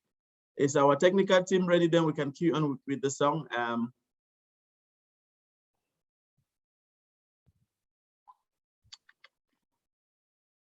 Jexana seems not to be getting us yet. Why he's struggling to get us? If someone, Candy, can you briefly tell us about who Jexana is in 2 words before as they're queuing the song? Okay, hi everyone. My name is Kendi Kikunda. Jexana is having internet problems at the moment. We are sorry about that. But Jexana is a twice over displaced person, rather refugee. He's from South Sudan. He lives in Uganda now. He's been displaced twice. When I say twice over, he went he was displaced the first time when he was very young, went back home, and then again, conflict happened in South Sudan, and he was displaced again. So he's been displaced twice, so he sort of has experienced the whole thing in, I would say, maybe in a bit more, maybe magnitude, I don't know. But I really cannot be able to tell his story. I hope he's gonna join soon. He's trying. I can see him chatting to me. He's trying. So as we play the song, Wise Home, which is very, very related to the topic that Marina was moderating just now, we hope he will have joined us by then. Thank you very much.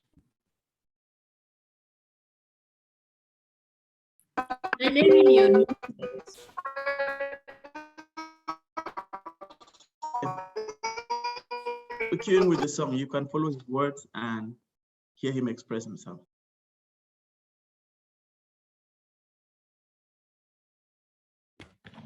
I am torn, I know alone, and I'm haunted with these thoughts. Where's my mother? Where's my dad? Where's my childhood, my school too? Where's the sun? Where's the moon? Where's the place that I once knew? Where is home? I'm searching. In a past I knew. Where is home? I'm searching. Maybe for something more brand new. Where is home? I'm lost in the thoughts of hope and lows. It's like I was dream coming through. I'm alone. What do I do? When is the last time I felt I belonged? Long ago, I applaud. Homies gone, so I wander wrong. Broken and broken in search of hope. Pushing forward all alone, I'm still as by you didn't know. The parents broke the vows, had divorced, and I had to go. Now my calm's turned to a storm. I'm suffocating in thoughts. Why am I here pushed through the rain without an education or love? What did I ever do wrong? Being alone is hard in this world. I worked hard to stand up, got knocked the hell up because it's just me and this world. You see, other people have other people like Lena had someone to lean on. You can take a risk and say don't I sleep, but if it all crumbles, start another hustle. It's a bit of wisdom, family's a weak, but if you have one, stick this to mine. Be grateful for all the things in life, most importantly. Where is home? I'm searching. In a past I knew. Where is home? I'm searching. Maybe for something more brand new. Where is home? I'm lost in the thoughts of hope and lows. It's like I was dream coming through. I'm alone. What do I do? They said don't let depression kick you down. Face it, fight it to the ground. Forge your own part. It is hard, but always force a smile. Listen, I am always trying. One day it'll be alright. I'll find a way to cope. I deserve more than this aging slow. I'm gonna accept me, never get this. Don't let it suffocate me or hurt me. I know I'm angsty, but ooh, please save me your pity. Don't need it. Let it go on my past. Look past it. Pass me the mortar. I'm building your net. Just what you make it. You fake it until you make it. Learn to live with the things you can change. See the lessons, the time that you failed. Don't pray for more, settle for less, but have the things that you had. Have your back, cut them slack. Beat the debt you never had. Easier said than done, and I guess it's the reason why we're home. I'm searching. In a past I knew. Where is home? I'm searching. Maybe for something more brand new. Where is home? I'm lost in the thoughts of hope and lows. It's like I was dream coming through.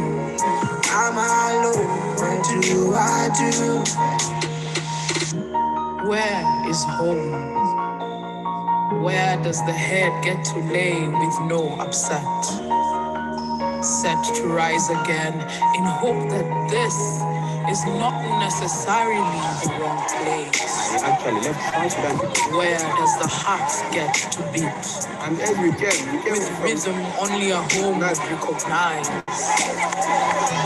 Where Do I get to find a peace of mind without constantly getting to give a piece of myself away?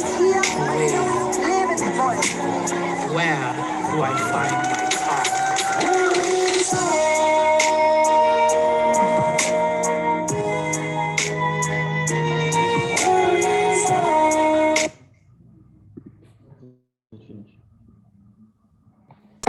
Good. That's a great song. Where is Home by Jexana. Jexana has been displaced twice from he's South Sudanese by origin, and I have indications that he's here now. Jexana, if you can hear me, then I would invite your voice. Can you hear me? Okay, not yet. He's too strong to join. I want to specially acknowledge JE Production. It's a whole class, it's a whole room full of people that is joining us from JE Production. Thank you so much. Hopefully in the networking session later, we can find out much about JE Production and what you do. I want to acknowledge the special presence of Jexana now. Hello, Jexana. How are you doing? I'm good, guys. Sorry, I had a technical issue fixing my internet, but I think it finally worked. Oh, yeah. Happy Peace Day 2021. Happy International Peace Day. Happy Peace Day to everyone. I'm really happy that I got to be a part of this special occasion. For me, the peace jams have always been a special tradition in my life because as a person who has experienced conflict for, I think, a bigger portion of my life, a day like this, which is a constant reminder for people to work towards ensuring that there's tranquility, ensuring that people have homes to go to, ensuring that kids have future and can go to school is paramount. And with that piece, which is sort of like the glue that holds all these things together, there's no way for us to, actually see a future in front of us. So for me, this is a special tradition, and I'm happy to meet all of you guys here on this call today. Good. Just before you go, the song "Where Is Home"? What is your inspiration? What is the inspiration behind "Where Is Home"? So I think this is a question. This is a question that I think is not only a question that I've had in my head for as long as I can remember, but I think it's a question that a lot of people who are displaced by conflict have in their heads. First of all, I think I have never experienced something close to the definition of home, a place where you feel you belong. I, like Candy mentioned before, I was on the call, but my internet cannot allow me to connect. But I was born here in the refugee camp. My parents escaped 21 years of civil conflict between what used to be the Sudan, then now we're separated in became South Sudan. In 2000, after the signing of the Comprehensive Peace Agreement, CPA, in 2005, our family and other families from the refugee camps here in Uganda were repatriated back to South Sudan.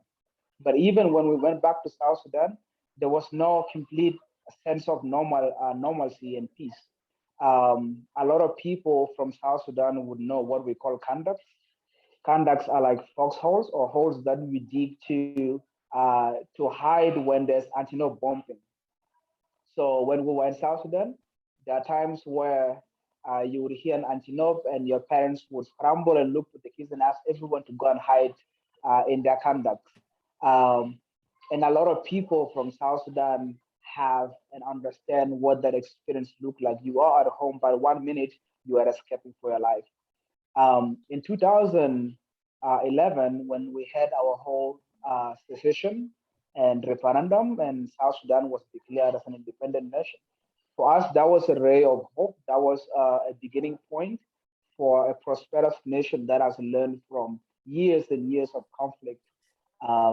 It's a turning point for us as a country to do better and to ensure that, we have been through war and we want to ensure that people can go to school and become better and actually have futures. Unfortunately, a few years, we were pushed back to the refugee camp.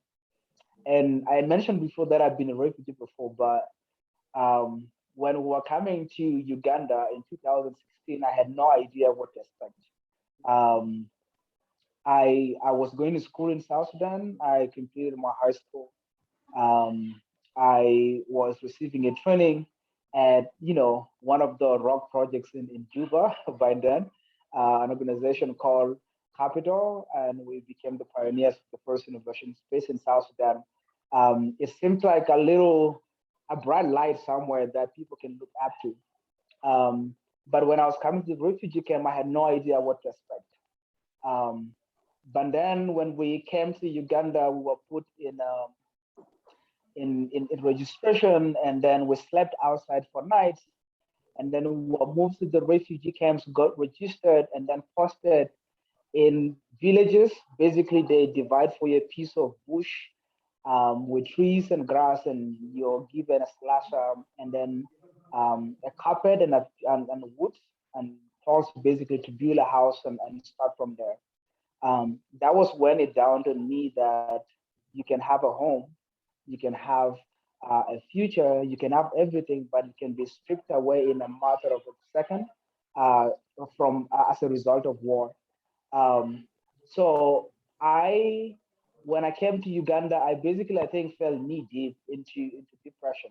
I felt that we are at a point where there's no future. I mean, you are, somewhere very far away from what you have known.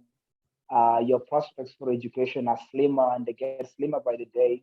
Um, Access to basic, necessities like education, like hospitals and clinics and healthcare and hygiene were lacking. And it basically seemed as if uh, that is sort of the end of it. But I decided that I wouldn't let that break me, and so I started an organization that we right now work with called Platform Africa, and the idea basically is reflected in the name: building platforms for refugees to access education, skilling, so that they're able to gain back their dignity. Where is home is sort of a reflection of all that. It's a reflection about me not having a home ever in my life. Even if I was back in South Sudan, which is my home country, I was still escaping from bombs. I was escaping from conflict. After we gained independence, we were pushed away from our country, and now we're back in the refugee camp, where we are basically referred to as refugees. No one looks at you and say, "Oh, that is Jackson. Uh, he stays here." These are refugees that came from South Sudan and escaped conflict. That is what has been my identity for a long time. And so it's a constant question that a lot of refugees like myself are asking: where is home? Where is that moment where you would wake up with no upset? Where is that moment where you would wake up in a place that you actually feel you belong? But I think beyond that, it's also like about where do I, because if you hear the words in the lyrics, it says, "Where is home? I'm searching in the past that I know.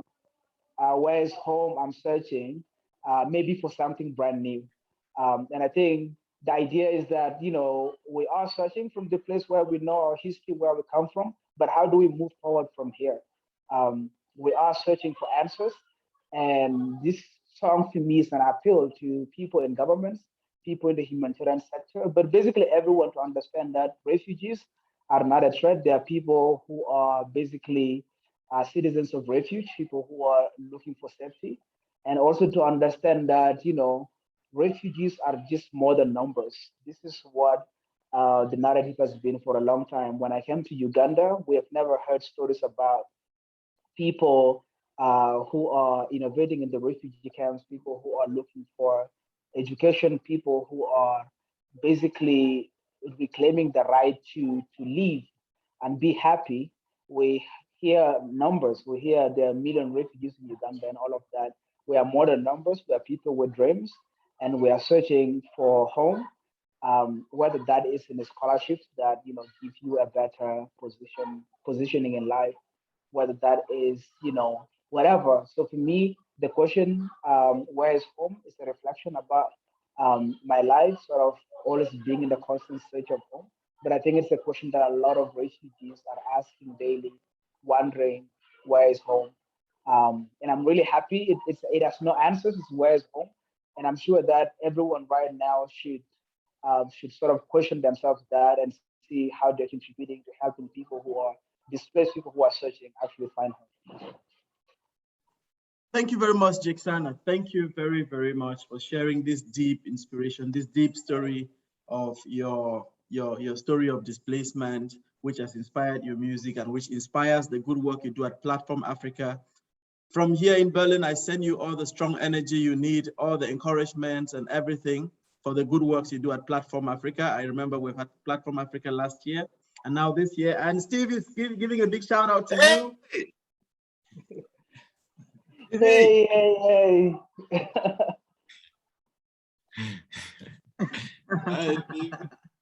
Hey, Hakeem.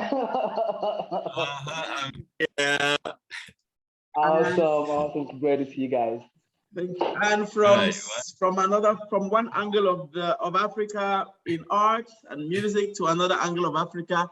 Now we're going straight down to Yaoundé. If Ondoa L'Africain is in, can he indicate that he's listening to me? And then I'll invite a member from the Cameroon team to introduce Ondoa L'Africain.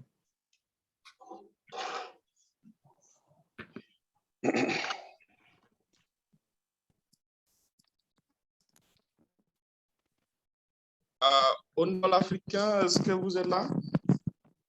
Ah, ok, je dois parler en français quand même. Est-ce que Ondoa est là?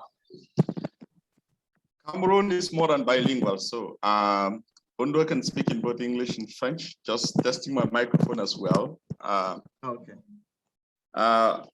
Hello, Ondoa. Is Ondoa on?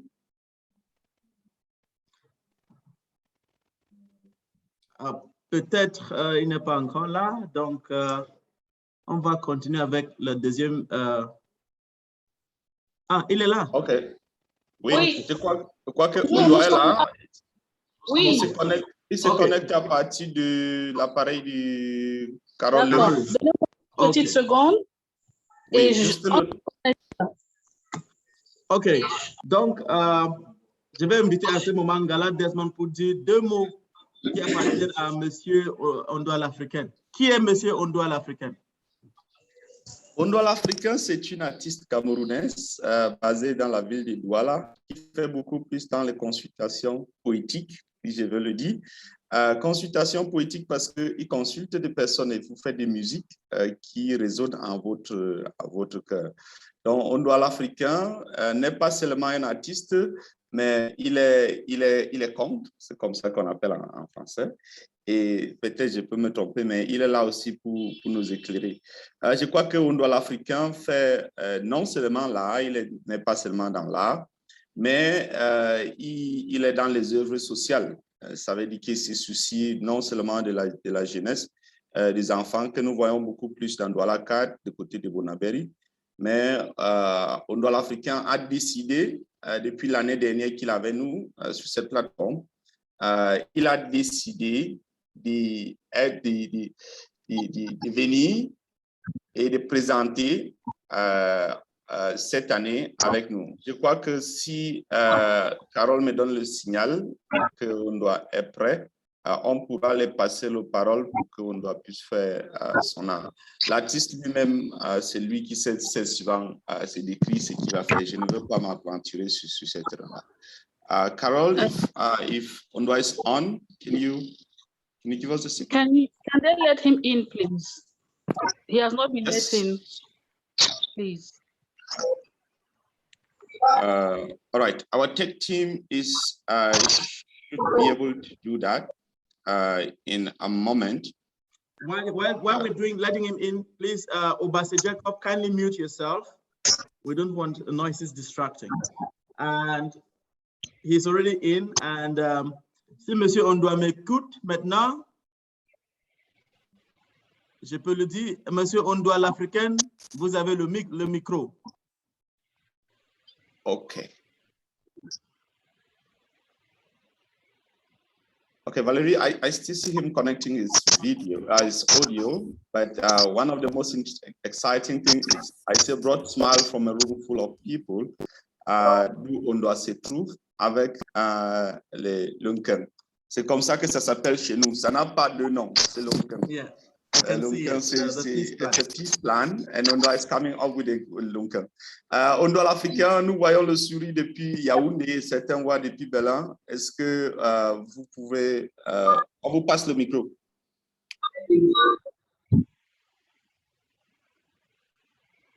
Yeah.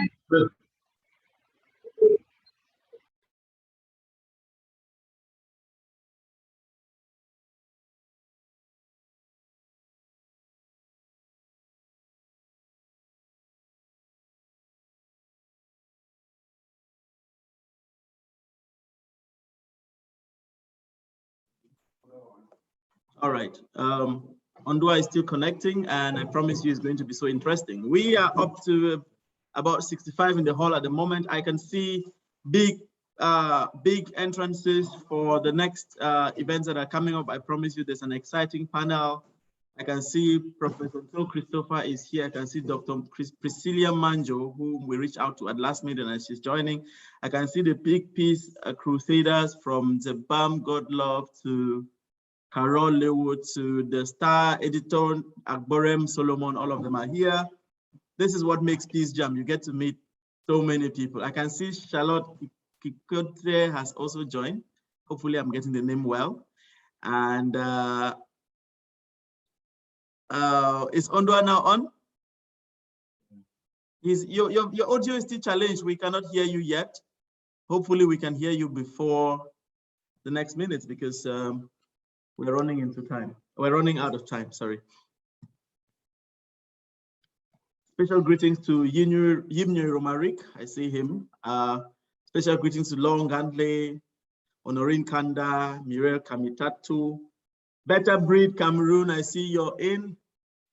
Nima Jadama, the great one from Gambia, great journalist from Gambia, you're all here. Happy Peace Day. Ondua African, over to you.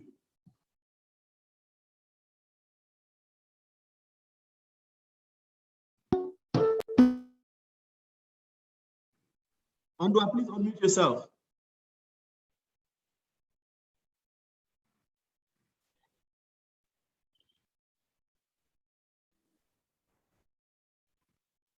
Valerie, I think Ondua is still muted and he's playing. I can see the drums, but still muted. Ondua, please unmute yourself. How do we get the message to him? They're not following us.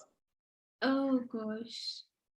Carol, can you just let somebody in Ondua's team to tell them to unmute themselves? They're muted for a second and then they're carried away by the singing and dancing. You know. Yeah, I think they've heard us now.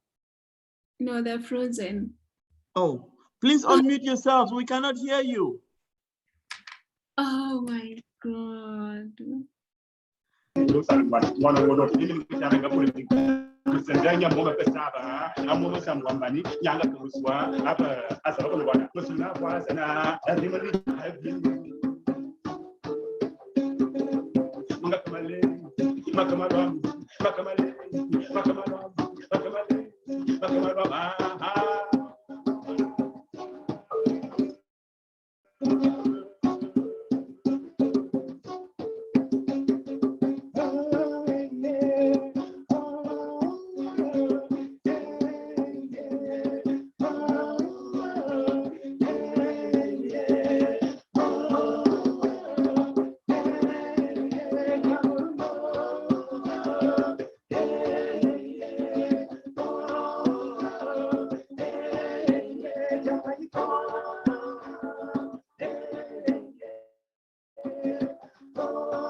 Pour ceux qui ne me connaissent pas, je suis un conteur. Ce que j'entends, je vous le dis. Ce que je vois, je vous le raconte. Et ce que je vis, si vous le voulez bien, je peux aussi le partager avec vous. Alors, j'ai bien de vous faire comprendre que je suis un conteur. Ce que j'entends, je vous le dis. Et je fais partie de ces conquêteurs qui aiment dire des choses que d'autres ont dites ces gens qui ont dit des choses avant, il y a mon cher oncle Yenemama qui aimait parler de la paix. On célèbre la paix aujourd'hui et lui aussi il aimait parler de la paix. Et à chaque fois qu'il s'apprêtait à parler de paix, il commençait toujours par cette sagesse qui dit que ce ne sont pas les mauvaises herbes qui gâtent la plantation, mais la négligence du cultivateur. Et il enchaînait en disant, si vous vous retrouvez en train de chercher à éviter la guerre dans votre village, cela veut dire que vous n'avez pas prêté attention à ces petites choses apparemment négligeables qui consolide la paix autour de et dormir content pendant que l'enfant du voisin se bat à ramasser des grains de riz dans la poubelle. Non! La paix a besoin de l'esprit de partage.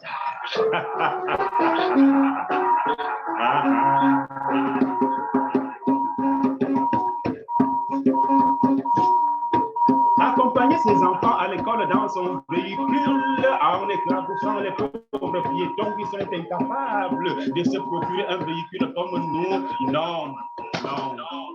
La paix a besoin du respect des témoins, qui n'invite à sa table que ses meilleurs amis et ses soldats, a déclaré une guerre qui tardera peut-être à déclencher, mais une guerre déjà perdue. C'est tout le village qui doit aider les soldats à protéger le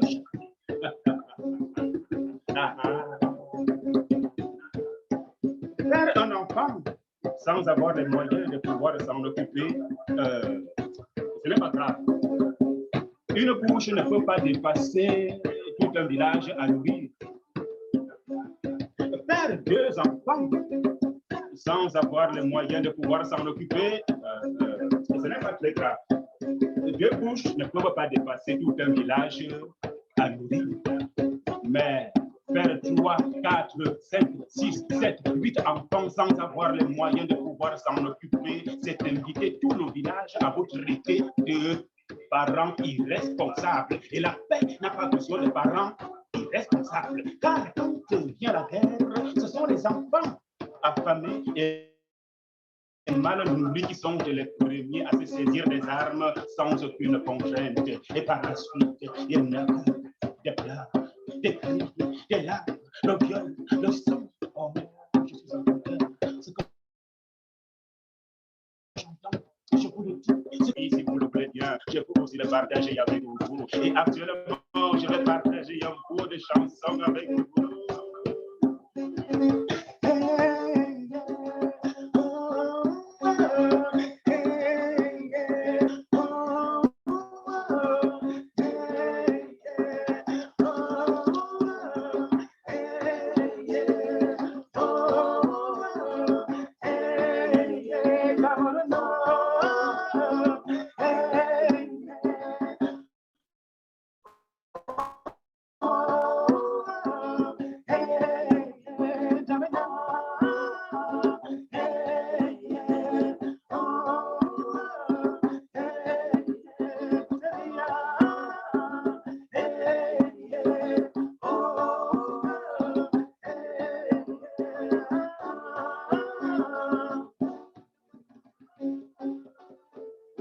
Ah, la paix. C'est quoi la paix? C'est quoi la paix? C'est quoi la paix? La paix, c'est manger à sa faim et veiller à ce que le voisin ait un sommeil et tout. Car la paix, c'est pouvoir ensemble. La paix, c'est réussir ensemble. La paix, c'est manger ensemble. Oui, la paix, c'est sourire. La paix, c'est aussi pleurer. Pleurer ensemble.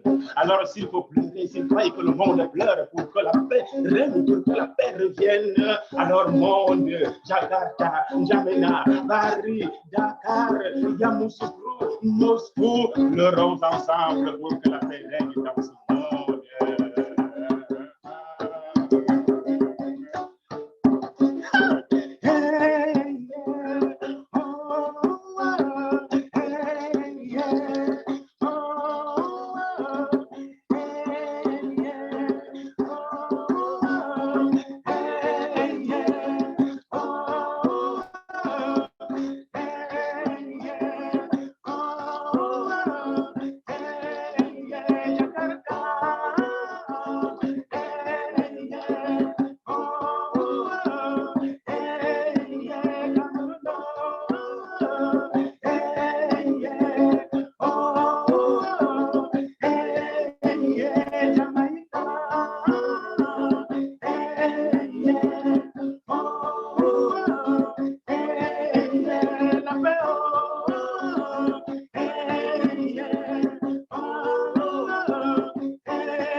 Merci, merci, merci Laurent.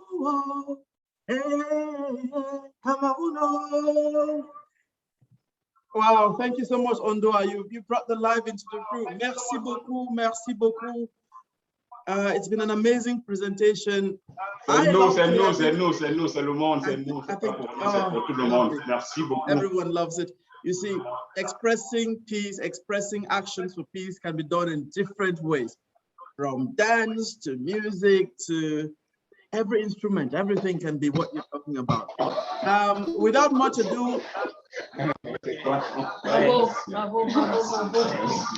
Ils ont coupé. All right, that's that. Now we can come back to serious stuff. And if you think you've seen it all, let me tell you what's coming next. After the panel, we're going to have a grand performance from Mark Alunga. Mark Alunga is the legend of spoken art from Cameroon. He has marveled every public. He's just grown from this one person reciting poetry to a phenomenon. The Mark Alunga spoken word is totally a phenomenon now. That's the reason why you have to stay with us to the end. Now, without much ado, let me drive you to what's coming next. The moderated discussion, the role of the diaspora in conflict mitigation. I would like to insist again on what the rules would be. If you have a question or a comment, kindly drop it on your chat, on the chat section of our Zoom call, and we're going to read it at the end. If you have, if you are not able to join via Zoom, like you can follow through Facebook, because this is live. You can invite your friends to also come in on Facebook and follow live. We still have at least 1 hour to be together. Please kindly keep yourselves mute as long as you're not talking. And if you keep these rules, then we're going to have a lovely panel discussion this afternoon.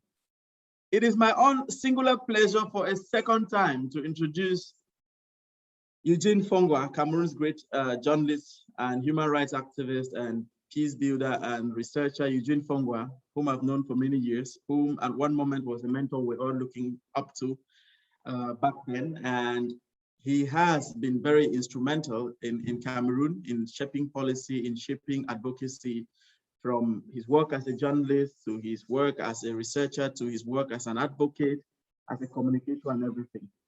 That's the kind of person we're bringing to you this afternoon to host to you this special panel on the role of the diaspora in conflict mitigation and transformation. If Eugene is listening to me now, it will be time to hear his lovely soft voice say hello. My voice is not as soft as his. My smile is not as good as his. Hi, Valerie. Good afternoon, everyone. It's a pleasure to have you. Thank you for inviting me. And apologies, there's going to be some noise from my end because it's raining cats and dogs here. So if you hear that, just know it's beyond my control. It is indeed a pleasure for me to moderate this discussion, and it's quite a big panel, 9 of us, 9 people plus me, that's 10 people. So I'm going to invite the panelists to keep their interventions short and straight to the point so that we can explore all the perspectives on the subject. Now, my guess is that the assumption here is that the diaspora voice is very strong and that they are able to shape conversations, and increasingly, as we observe, may also shape conflicts back home for better or for worse. Whether that assumption is true or not, I think that's one of the things that will come out of our conversation. And in the next 40 minutes or so, we're going to be exploring this unique role of the diaspora, especially in conflict situations, not only within the Cameroon context, but across the world, across Africa, where we're receiving a participation this afternoon or this evening or this morning, depending on where you're joining from. Now, joining me for this conversation, as I said, is a panel of 9 people. We have Dr. Youssef Sheikh Umar, who is currently a research associate at the School of Oriental and African Studies, SOAS, at the University of London. He is a peace practitioner and the managing director of Ilyas Nabat, Light of Peace. It's a dialogue and development initiative. We also have with us Paul Asquith, who is also a researcher and advocacy manager at Shabaka, a diaspora-led research consultancy that specializes in diaspora humanitarian response. Paul has 20 years of experience in managing community development and public health projects and conducting research in Africa, Europe, and the UK. We have Prime Illumin, who's pursuing a Master's of Arts in Community Engagement at the University of Alberta in Canada. Before moving to Canada, he worked for the National Anti-Poverty Commission, which was then an attached agency of the Office of the President of the Philippines.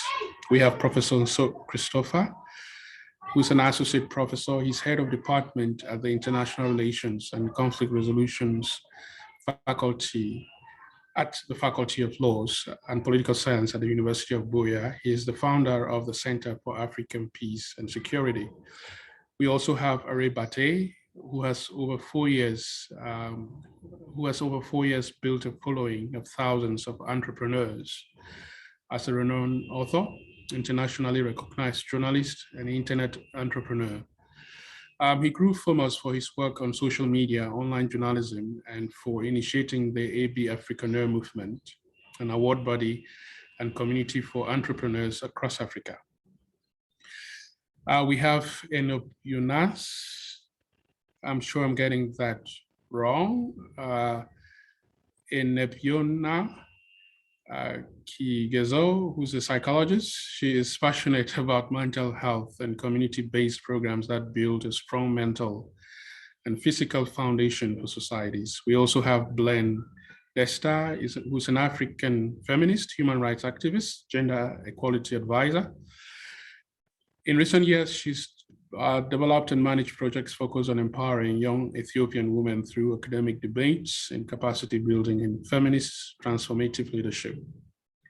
At the Rock Agency, Blaine is the project manager for the defyhatenow Ethiopia program.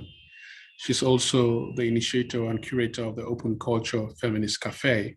And finally, by no means least, we have Dr. Priscilla Manju, who's an author and researcher. She's the coordinator of Cameroon High Diaspora Council. Priscilla was born and raised in Cameroon and presently resides in Berlin, Germany. Now, almost everyone on this panel is of the diaspora, either right now or at some point in their professional and educational journey. So it seems to me that we have the right group for the conversation that we have. Now, but before we start, as tempting as it may be to speak your mind or to respond to something that has been said, I would really plead with the panelists to stick to the questions that I directed to them so that we can cover as much as possible with the little time that we have. And that said, let me jump right in. And I want to start with Paul here. You specialize in diaspora. And maybe before I go to Paul, can I ask all of the panelists to turn on their microphones at this time so that we minimize the dead moments in the conversation, and everyone else to shut out their microphones. Thanks a lot. Now, Paul, you specialize in diaspora humanitarian response. For a long time, the diaspora has been framed in a very positive way. We think about remittances. Now we're thinking about providing humanitarian support. What is the situation today from where you stand? Does the diaspora still enjoy that reputation? Thank you, Eugene, and welcome to everyone. It's a pleasure and an honor to join you all today with so many people in so many places. And I think this is an excellent question, and I'm pleased you've mentioned the R word, the remittances word, Eugene, because this is a very important dynamic in how the diaspora, and most of my comments this afternoon will be based on experience of working with African diaspora in both development and humanitarian settings. I'm going to talk a little bit about diaspora financial contributions, but also technical assistance in responding to humanitarian crises, longer term development, and across what in academia you might call the humanitarian development peace nexus. And my very good colleague and collaborator and co-author, Dr. Yusuf Hamad, will talk in a minute more about the kind of soft skills that the diaspora provide in response to stabilization and conflict mitigation in origin countries. And you're absolutely right, Eugene, that the diaspora have, I'm pleased to say, enjoyed an improving reputation over recent decades from governments, policymakers, and international organizations because of the level of their support for extended family, kin, and wider communities back home. Just to give you two headline statistics or figures, I think it was in 2019, the African diaspora worldwide remitted over $80 billion to Africa. And although that there were concerns for last year with the onset of the COVID-19 pandemic, that diaspora remittances to Africa would decrease, actually they were maintained and were larger even than private sector direct investment into African communities and economies. So this is a very important form of diaspora contribution. And what's interesting about how the diaspora respond to both longer term development needs, but also to humanitarian emergencies, is that they're able to be much more agile and adaptive than much larger international organizations, UN agencies, and INGOs. However, there's a problem when it comes to diaspora humanitarian response and also the diaspora's role in peacebuilding and mitigation of conflict, which is their activities are not very recognized. And also there's a fair degree of distrust, I think it's fair to say, both from governments in origin countries and also from international humanitarian agencies. Why is there distrust? Well, there's a fear. You might argue it's not without any foundation from some origin countries in Africa that the diaspora are interfering politically and are supporting conflicts and prolonging conflicts. The classic examples is that diaspora are plotting coups in Washington or London or Brussels. And there have been examples of this. In the Gambia in 2014, there was a group of US Gambian diaspora who'd served in the US Army in Iraq, who planned a coup against the then President Yahya Jammeh, which wasn't successful. So you can understand why some, especially African governments, are rather concerned about the diaspora's potential role in conflict. However, I would put forward a different perspective, which is, yes, some diaspora remittances will be used to support conflict, but it's actually likely to be a very small proportion. If you think about the sheer scale of those remittance flows, and also how people are sending the money. Most people are sending money to family members or extended family and community. It's very difficult, as I'm sure you'll all know, especially after 20 years of, since 9/11 and the war on terror, to send money to certain parts of the world. And Yusuf and I, we've done a lot of work on the Horn of Africa. There are all sorts of restrictions about sending money to the Horn of Africa because, frankly, the American government is worried about supporting terrorism. So I think it's important not to overstate diaspora's support for conflict. And I think it's also important to recognize the diaspora's very important role in community peace building at the local level. I'm going to stop now to let other speakers contribute, but thank you. Thanks a lot. And since you work with Yusuf, I really just want to turn to him now. And I want to connect with what you've just said. Are we overrating, and Yusuf, as you make your presentation to consider this question, are we overrating the role that the diaspora is playing? How much influence do they really have on what happens at home on the ground? Thank you so much, Jean, and thank you, Paul, as well. I think my colleague, Paul, contributed a lot and talking about our research project as well. So let me share with you, I'm of Somali origin, of course, and also I live in the UK, and before the UK also I lived in Australia. Let me talk about, the soft contribution of the diaspora, specifically the Somali communities, and also the Eritreans as well, and also the Ethiopian diaspora as well.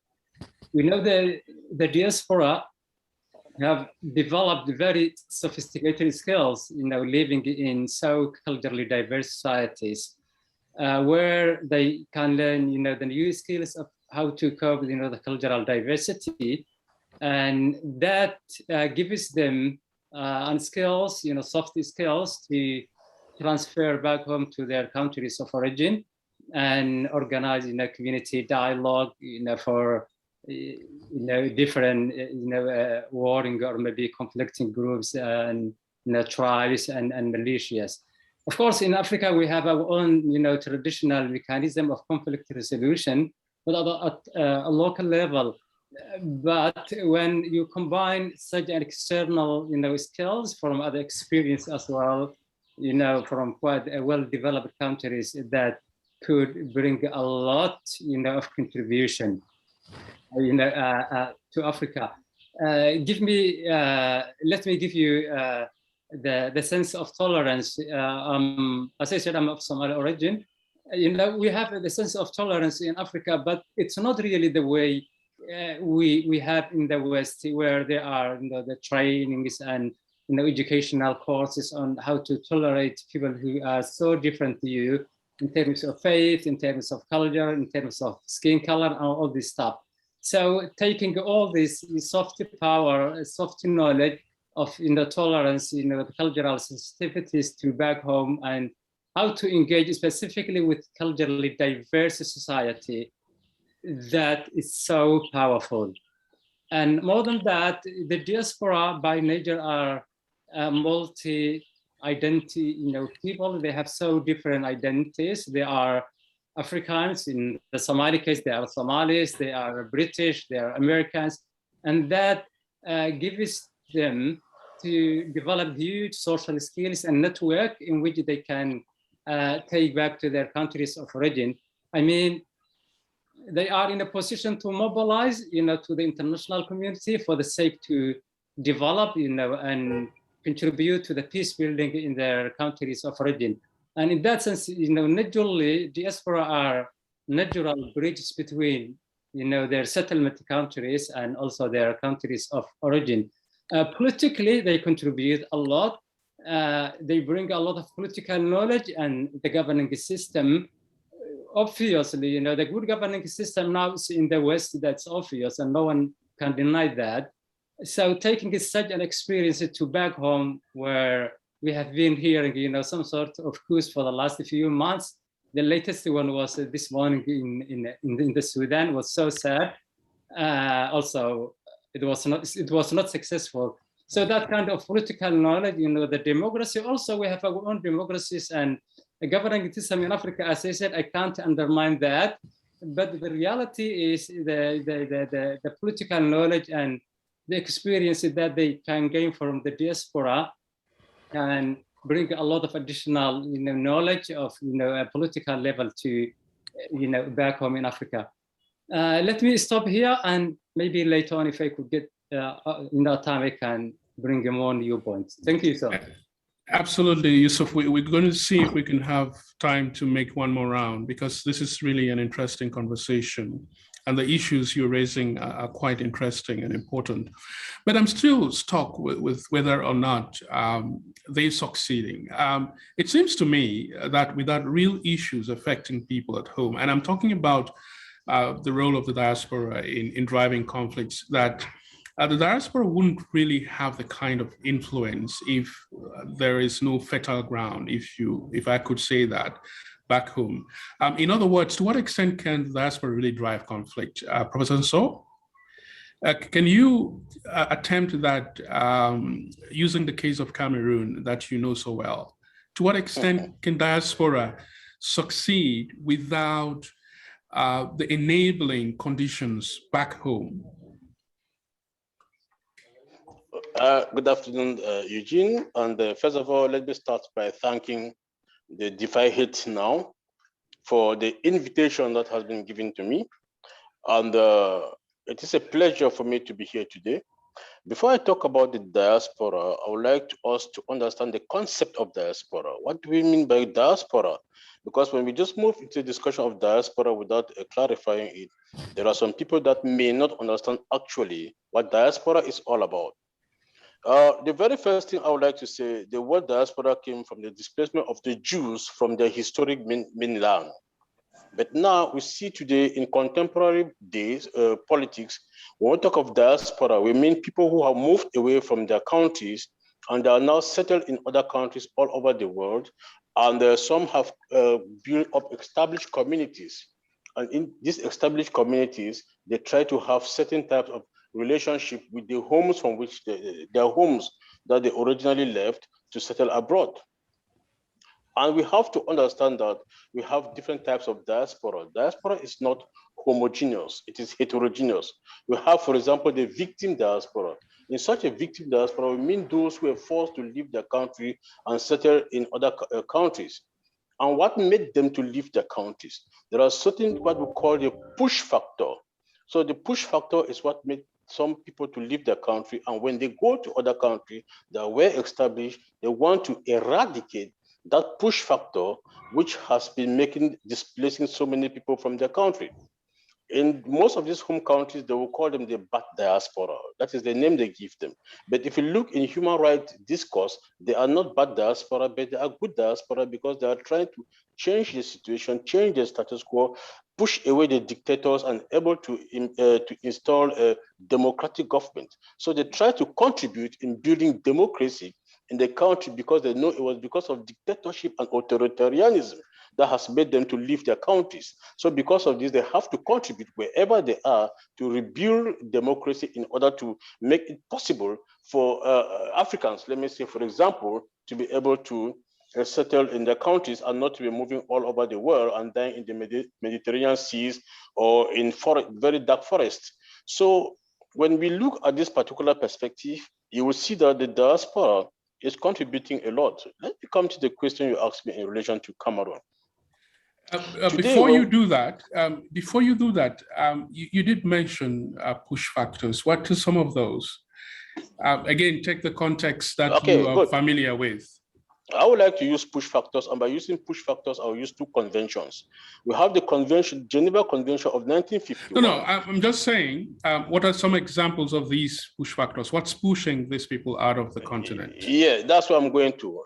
Okay. When you use the Geneva Convention of 1951, you will see people who have different political beliefs, different ideologies that are forced to live away from their country and go and settle into other countries. Then when you take the 1949 Geneva Conventions, you have a push factor like wars. Wars are pushing people from leaving their countries and settling in other countries. Today, we have other issues like non-conventional factors like climate change, refugees, and other poverty, structural violence, cultural violence. All these issues are pushing people to leave their country and settle elsewhere. So when they are well established now, they want to come back and change the situation. In order to change the situation, some people consider them to be bad diaspora and other people consider them to be a good diaspora. So these are some of the factors pushing them to leave their country.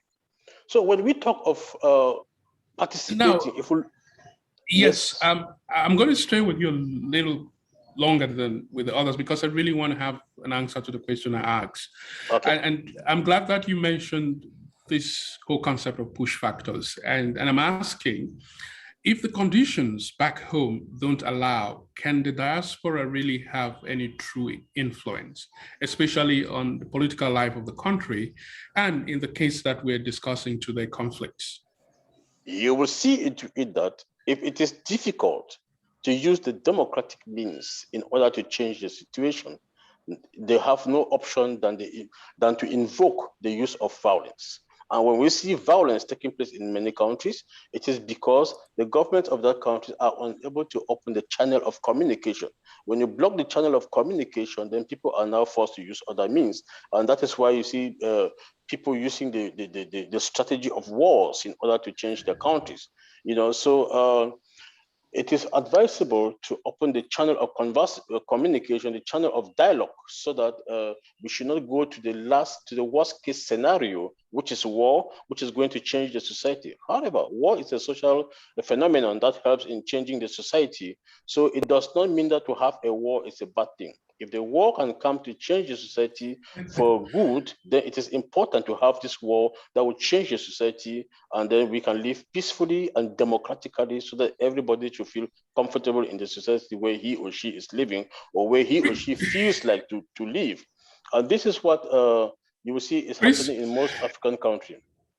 Chris, I'm just wondering how many people would agree with that. I can understand what you're saying, but I'm really struggling to agree with you. With what? Just let me. That war sometimes it's necessary, because that's the point you're making, and but that ignores the cost of war, right? It ignores the loss of life. It also ignores the fact that there are other alternatives to resolving conflicts, that wars are not the ultimate ways by which we resolve conflicts. Anyway, what I will say is this: you have what is known as noble conflicts and ignoble conflicts. We'll talk of a noble conflict. These are conflicts that are carried on because the majority of people are dying from structural, cultural, and direct violence. So it is a noble conflict in order to change the society. But all right, let's move on. I'm going to come back to you. And what you're saying is very controversial. It's sound from an academic's perspective. I'm just wondering whether we can accommodate, to what extent we can accommodate that in this conversation. But let me come back to you. And just let me move on and bring in some of the panelists. And I really want to move to Bate. What Prof is describing, and what the previous speakers have described, is that the diaspora, whether they're the good or the bad ones, are constantly in interaction with the homeland. This seems to be a foundation on which we can build an argument, right? But how is you're in the media, and you've made most of your name on social media. How's social media facilitating that interaction between the diaspora, however it's defined, and conflict situations in the homes where they come from? But Thanks to everyone. First, I want to appreciate you guys for such an opportunity. It's an honor to be here, but I will talk most especially from my perspective and how like social media is helping, especially in relation to this. Now, I see it from two perspectives. For like personally, I started my journey like online, basically trying to publish news and trying to publish things like that, and just documenting the Cameroon Anglophone crisis. And that has been the journey which helps to tell our stories to the world. And that's how we're able to use it to tell the stories, the things that are happening back in Cameroon, or that are happening back in our land, to the outside world. But we see it from two perspectives, because you see that oftentimes when people leave, you go abroad, you start to use the very social media to control those who are back home. It becomes like a major form of activism.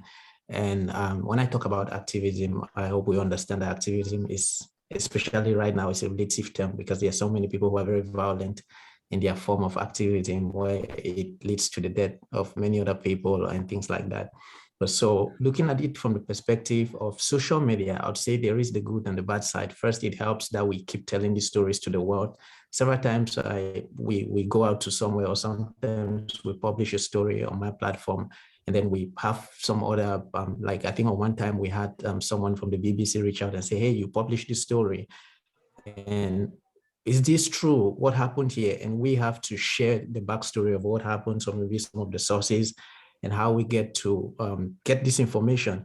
That now helps. That's the good aspect of it, because it helps to tell our stories back to the world, and it helps to share what's happening back in this crisis related, or in these war-torn zones.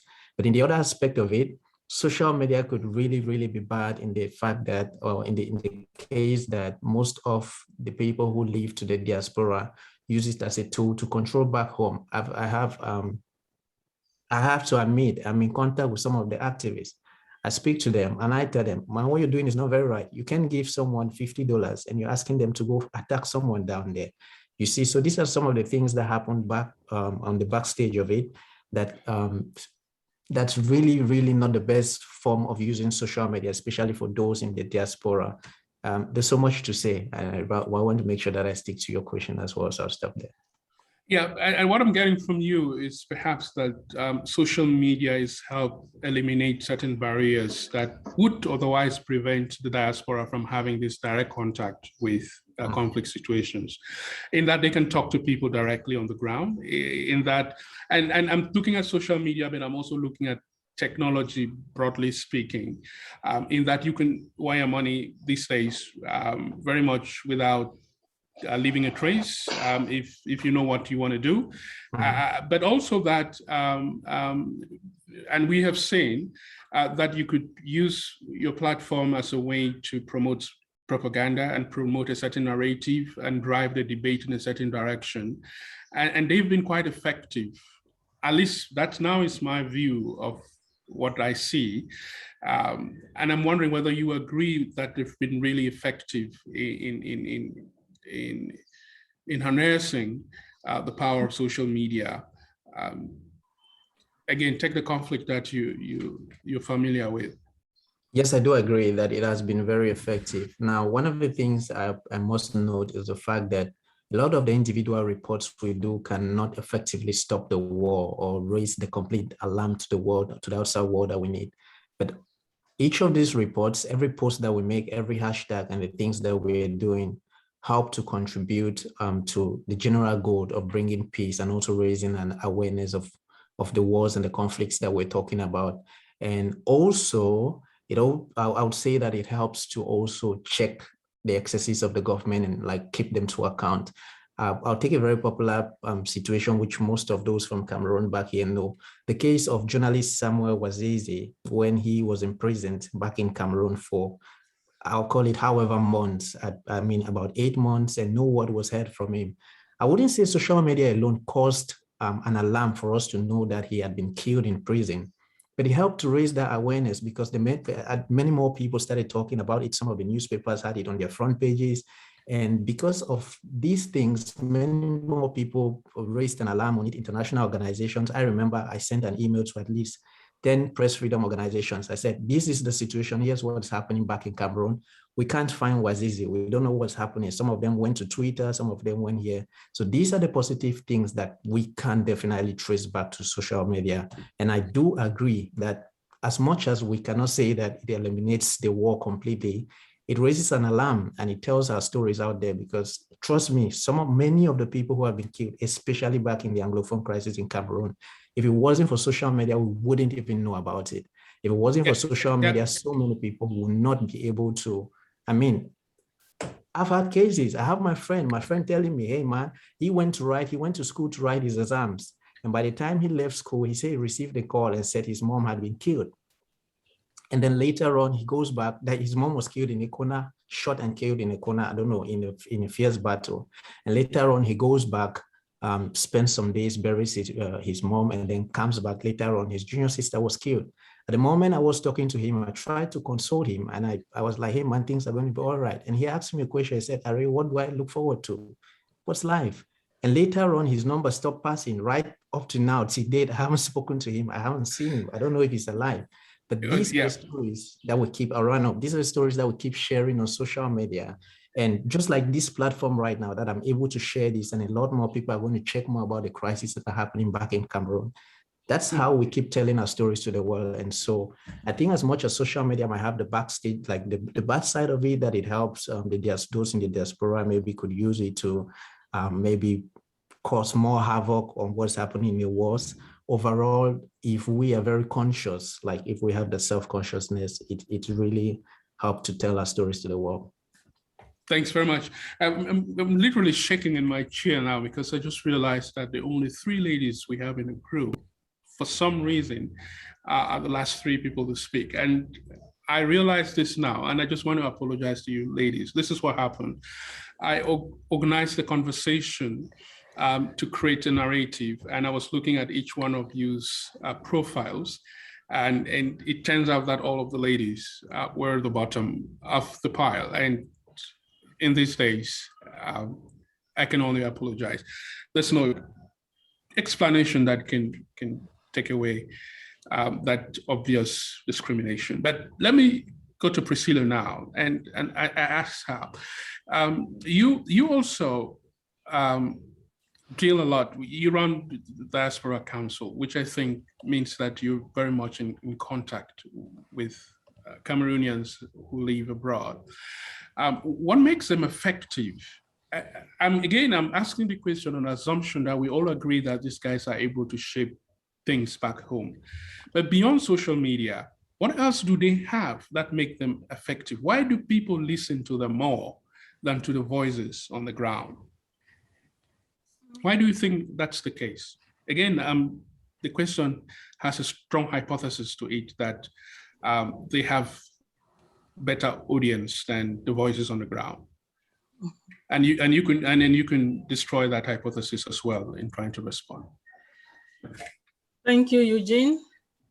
And thank you, defyhatenow organization, for giving me this opportunity to share my views once more on the issue of peace regarding the conflict in our country, Cameroon.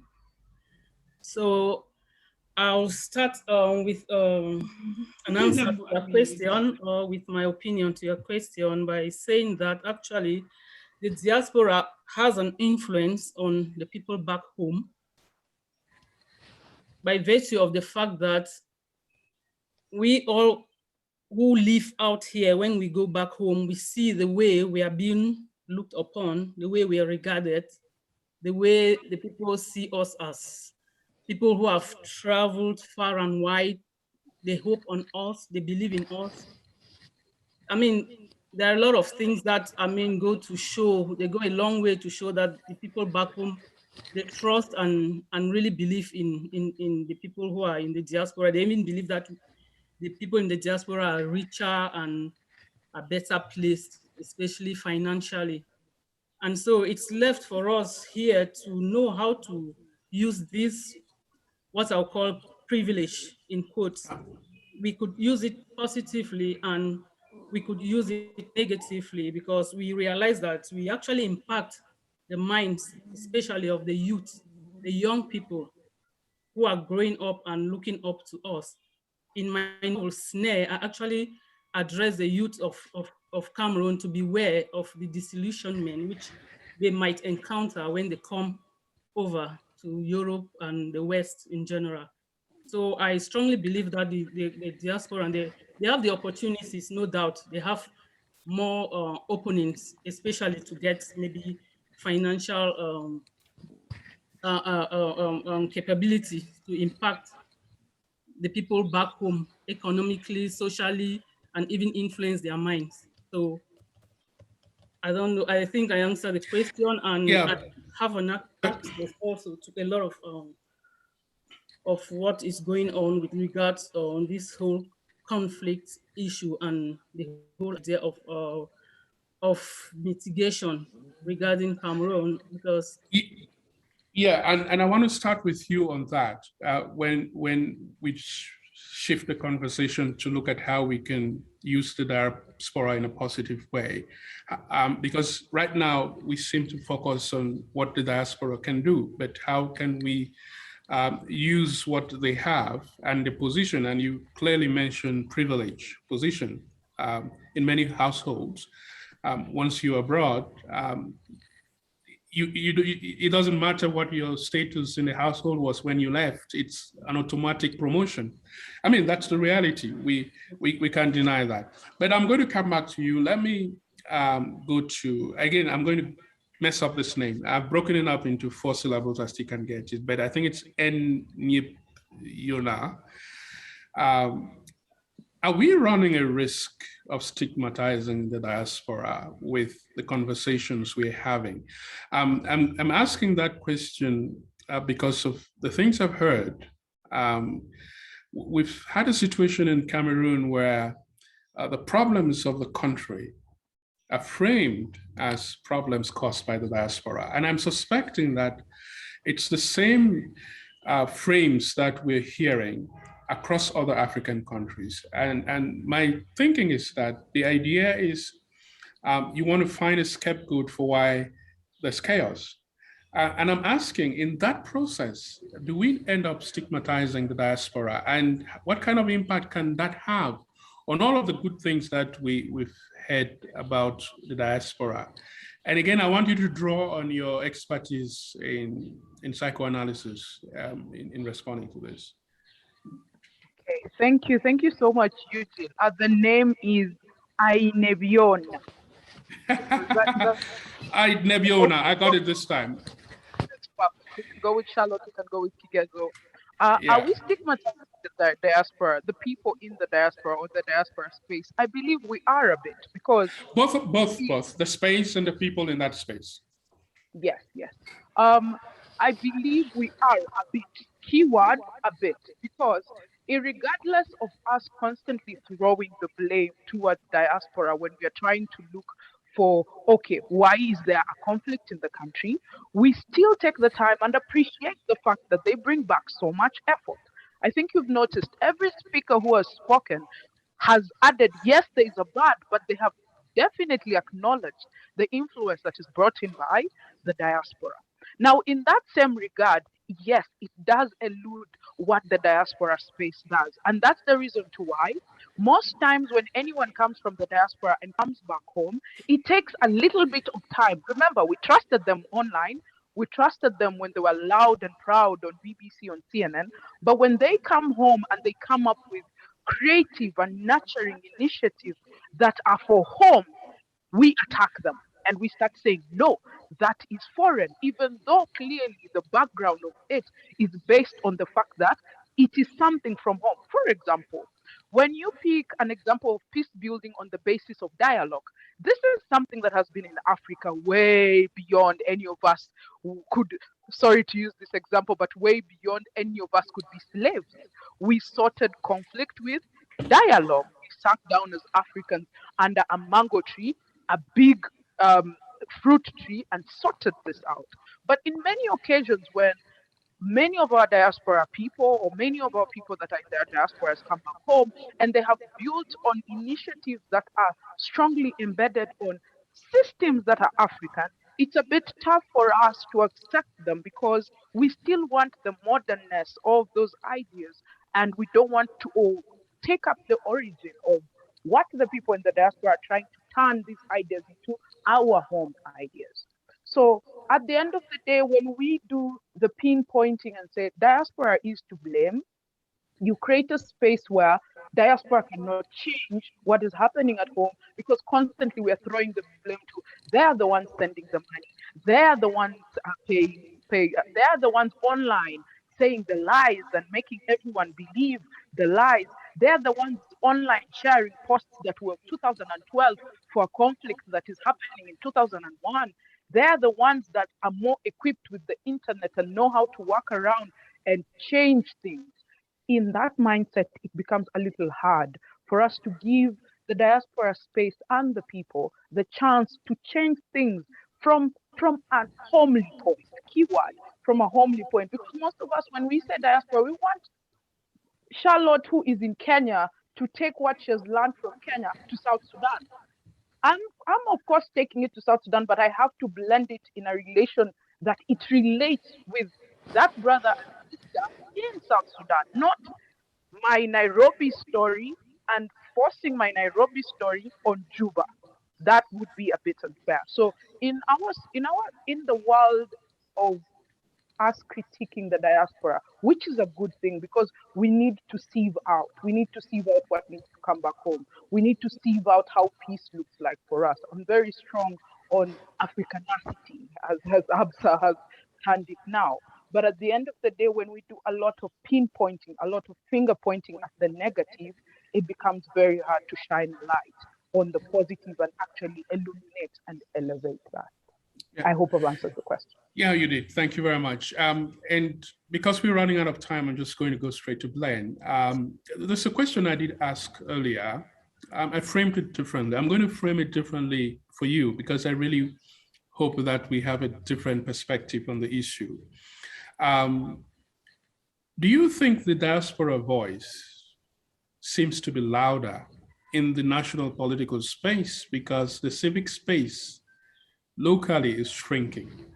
Do you think they are filling a gap that has been created by the lack of space for free expression at home? Do you think they're going online more and more and using these tools because there is something fundamentally wrong with the civic space? And I'm glad that a lot of people refer to structural problems on the continent that might be responsible for what we're seeing. But I want to put it to you, do you think the diaspora is filling a gap created by the shrinking of civic spaces back home?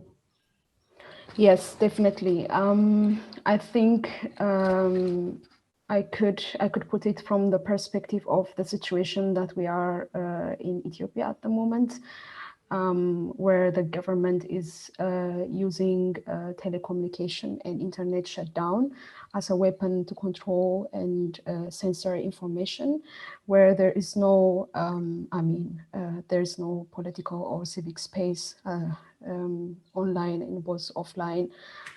People are pretty much scared of speaking their minds, especially at the moment where we are having a widespread conflict. I think the diaspora have a lot of influence in filling the gap. And the diaspora also have a lot of role in amplifying citizen voices when there are a lot of injustice going on, when there are a lot of crime against humanity going on in the country. So yes, of course, the diaspora fill in the gap in a most instrumental way. Because we have the freedom of speaking our mind, we have the freedom of going online and asking for justice and accountability. We have the possibility of bringing in light into what's going on in the ground. Yeah, thank you very much.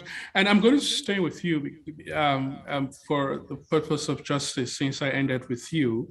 And before I ask the question, this is the sense I'm getting from our conversation that the diaspora, whether it's the African diaspora, the Asian diaspora, or the Latin American diaspora, plays this very important role in shaping what happens at home, for the better or for the worse.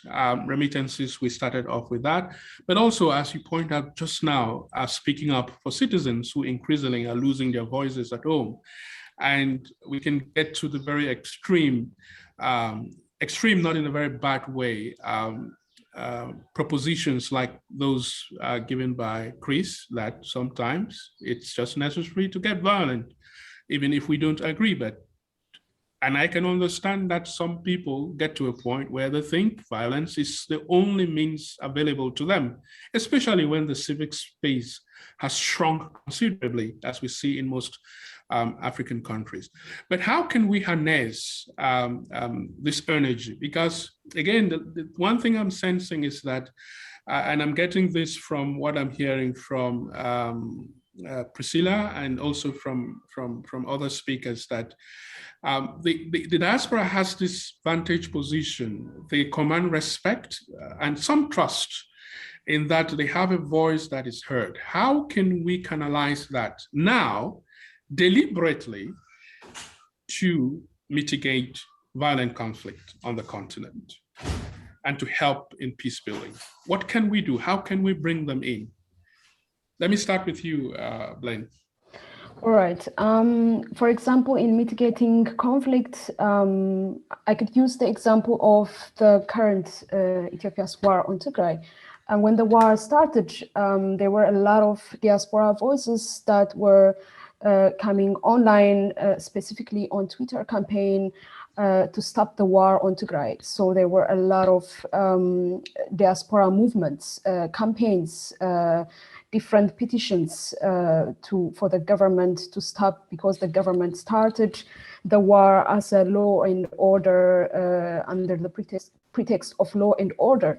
So there were a lot of call to stop the war, to mitigate this war, to mitigate this conflict. Unfortunately, at the moment, we are in a widespread war, and where it left a lot of thousands of people dead, and where we have also man-made famine, where people are starving to death.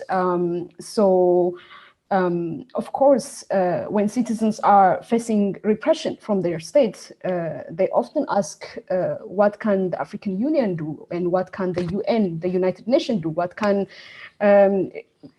in regards to the East African, then what can IGAD can do, you know?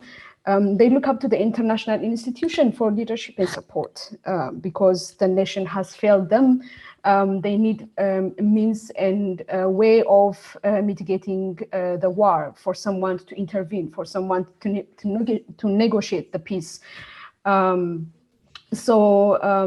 think I would say, like, the diaspora being seen as in a high regard, I don't know, but of course there is a lot of responsibility from our side in not causing a harm to people in the region. You know, we have to be careful in how we advocate for human rights and for justice. So yeah, I think I would also leave it for other people. Thank you. I'm glad that you said that it's possible to advocate for human rights, for justice, without causing additional harm and hurt to people. And I think it's possible, only that sometimes we're not exploring the options wide enough. We're not throwing our net wide enough in terms of what can we do as a diaspora in addressing the issues, or even as citizens within the country. And we frame the problem as I always say during my engagements with journalists, as a do or die situation, as a for or against situation, as a up or down situation. We forget that it's really a spectrum with many options in that spectrum. Thanks again for that point. Now, Araya, I'm going to allow everyone to respond to the same question. What can we do? How can we get diaspora do a better job in mitigating conflicts? I'm going up now, and I'm going to start with Ine Diona. I think I got it this time. How can we continue involving the diaspora space? As a psychologist, I'm very big on knowing on the impact of mental health, and the fact that we've said, let's open more spaces for conversation, let's open more spaces to consider the many options that are present. I would gladly encourage all of us in those conversations, let's consider the impact of those decisions that we make in those conversations on mitigation of peace, or those conversations we have on involving the diaspora. Let's consider the fact that mental health and the provision of basic needs to people back at home does contribute greatly to a big step in us talking about peace more vastly, even with us who are in the diaspora. So for all of us who have this knowledge and have seen how mental health is working within the communities that have had war before, the places we have traveled in that have had conflict, and how they've been able to use the power of acknowledging the presence of mental health, the presence of trauma, and having conversations on those pains and those scars, and how that influences a change. Remember, most of the people that move to the diaspora have experienced so much and have so many scars that most of them just get a little scared and want to help home from afar. But when we talk about those scars, it's easy for us to come back home and heal home. Yeah. Thank you very much. Priscilla, let me ask you the same question, but I'm going to ask it differently. How's the Cameroon High Diaspora Council trying to help mitigate the conflict here? And if at all, or what are some of the conversations you're having about how you can make things better? Yeah, actually, personally, I've been very much interested in mitigating peace in Cameroon on a personal base, and like you said, within the frame of the HCCA, the High Council for Cameroonians Abroad. And I would say, to answer your question directly, the High Council for Cameroonians Abroad has been engaged in a series of meetings, in a series of conferences, wherein the discussions on peace have been going on.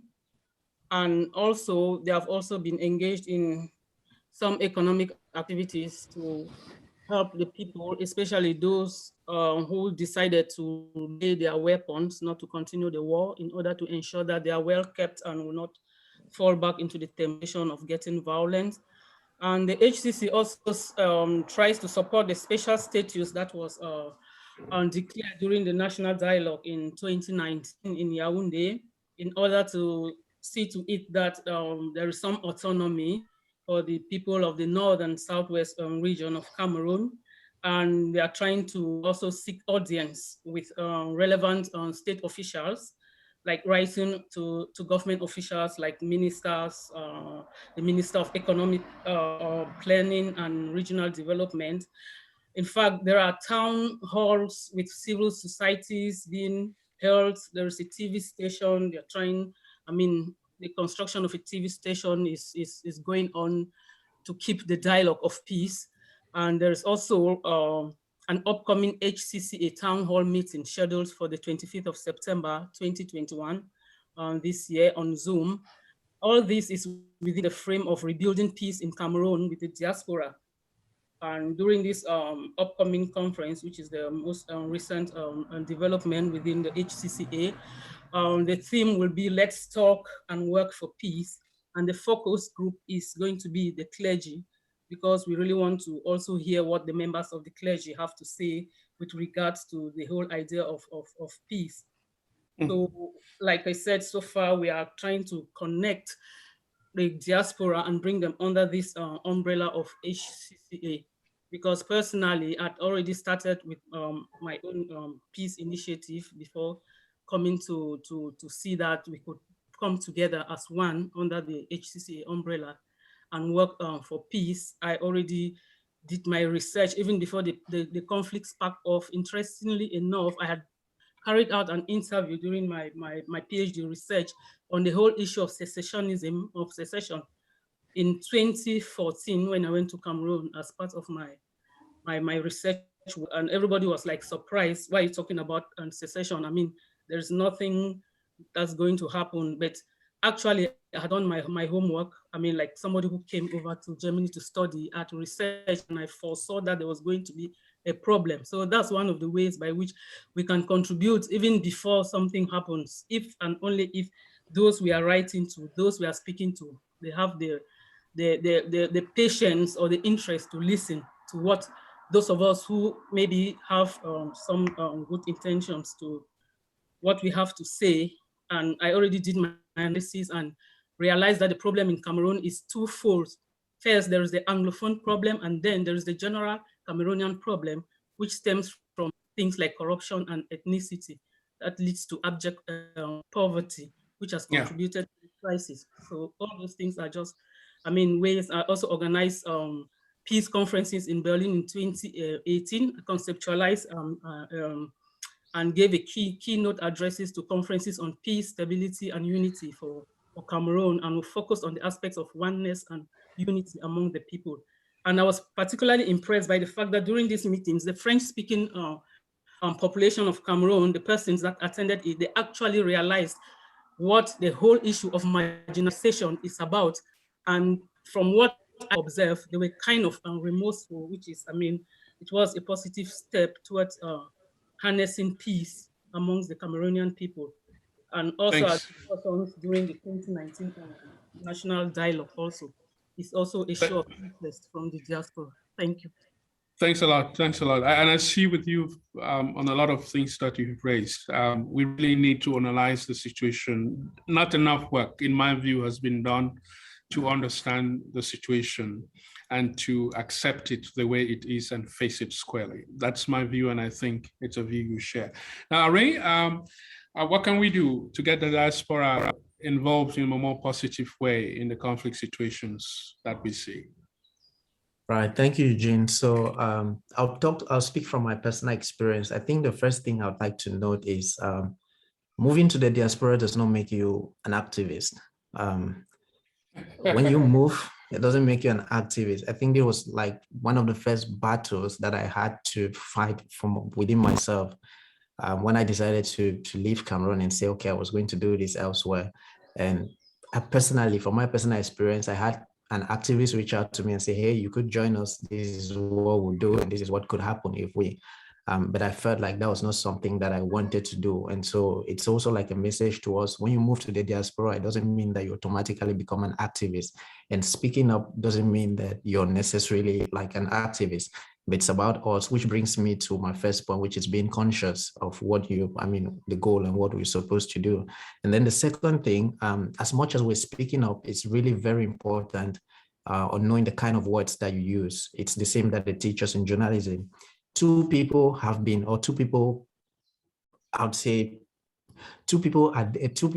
killed is better than saying two people have been butchered. Like the way you pass across a message has a way that it rings a bell and has a way that it creates more violence. So knowing how the kind of words that we use. And the last thing I would say is that it's important to speak up individually, but I think that more of the impact will come if we form communities. Eugene, you're in the space, you know very well that if you reach out, if you're speaking up as a community, if you're reaching out to these international organizations as a community, it's accepted differently. If you send an email from your professional email and you're like, we and this organization, we're asking for this to be done, or we want this to be done, or we are speaking as this body, it has more impact then. So it's time for us, those in the diaspora, to rally behind some of these organizations that are trying to create, that are trying to bring peace, that are trying to mediate.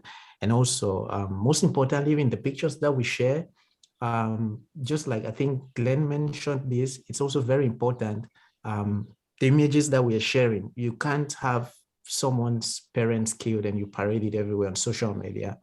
As much as you want to tell the exact truth and the stories of the things that have happened, you also want to understand, you also want to understand how that mentally affects the child.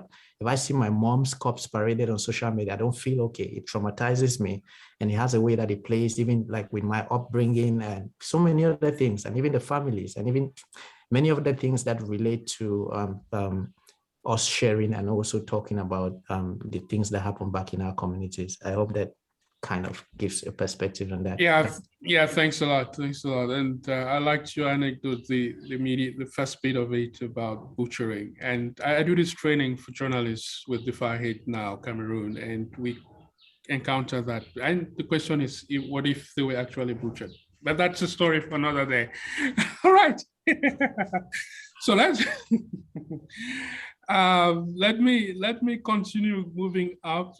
Chris, what's your take? How do we get the diaspora to play a more positive role? I'm looking at the time. I know we a moderator, a timekeeper, please. We started late. I'm watching the time. We're going to stop in the next couple of minutes. Is Dr. So still, Professor So still with us? Is Chris still here? We may have lost him. Yusuf, what's your take? Professor So is there. It's just that he's not unmuted. Hello? Oh, okay. Oh, Prof, yes. Yes. Hello. Actually, first of all, the diaspora is very important to transform a society and to mitigate conflict. And in this way, if we look closely, what has been going on for quite some time, we have some of the people in the diaspora who have been participating to encourage school return, for children to go back to school, for education to pick up. They have been talking about the importance of education in the society. And they have even given didactic materials to children, to students, and even moved some people from the trouble zones to other zones that has permitted them to go to school. I think this is a very positive act from the diaspora. And as well, they have been working with the IDPs, that is the internally displaced peoples who are living in different parts of the society. So this is helping in mitigating the conflict and transforming the minds for the people to understand that conflict is not the best way. I quite remember when I was talking in my first outing, talking about the conflict. It does not mean I'm supporting conflict, but I'm saying things that can lead to the worst case scenario. However, we'll see that you have many people in the diaspora who are contributing in building up the society. You have, for example, good offices. There are so many people in the diaspora. There are so many people in the diaspora who have come together and are meeting so many organizations, so many institutions, so many high-profile people, so many, different, to convince them to be able to talk with the governments, like the Cameroon government, to see the necessity for dialogue in order to bring back sustainable peace in our country. So I think we have to as well contribute, those of us who are here, we have to contribute to talk with the diaspora to understand that war is not the best option in order to solve a conflict. We can use a peaceful approach and try to see the ways in which we have to talk with them in order for them to give up the idea of a war, no matter how reasonable their cause is. But I don't think war is the best way to solve a problem. So this dialogue must be a continuous process in order that people should understand the necessity of peace, that without peace, we cannot really be a stronger society. Thanks a lot. Eugene, quickly, yes. quickly, before you go on, you forgot so much Prime Illumin, who is also on the panel. He has not said a word since we began. That's a big one. Let me go to, oh my goodness. My apologies, Prime. No problem. I'm reading my notes. I'm switching between screens here, and so I must have missed you. Sure. I would like you to say something. I'm going to give you the liberty to say something about your take on all what you've heard so far, and maybe close by responding to the question that is making the rounds. Sure. Yeah. I would just like to talk about what we have been talking right now. What are the role of diasporas? Now here in Canada, there are activities of diaspora that actually complement the Canadian foreign policy objectives that are linked to supporting freedom and security, even democracy, rule of law, and human rights. So in Canadian foreign policy, diasporas are believed to play a potential transformative role in their homelands by transferring skills and know-how accumulated in host countries, like here in Canada. Diasporas can strengthen pluralism around the world by promoting tolerance and respect for diversity. Also here in Canada, experts and research paper are exploring ways to harness diasporas as peace brokers. And diasporas can also promote human rights and democratic governance in authoritarian home countries. So I'm just speaking in behalf of a research assistant student at the University of Alberta. So that's how we see diasporas here in Canada. And also, if I just mention what one of the panelists talk about, the trauma brought by what happened in their home country. I talk one of a family. They are refugees from Syria. They were just having a Sunday gathering when they went to a lake here in Canada, Alberta. When they went for fishing, and when they went home, they brought their fish with them. And the police officers talked to them and told them that they cannot actually bring the fish home.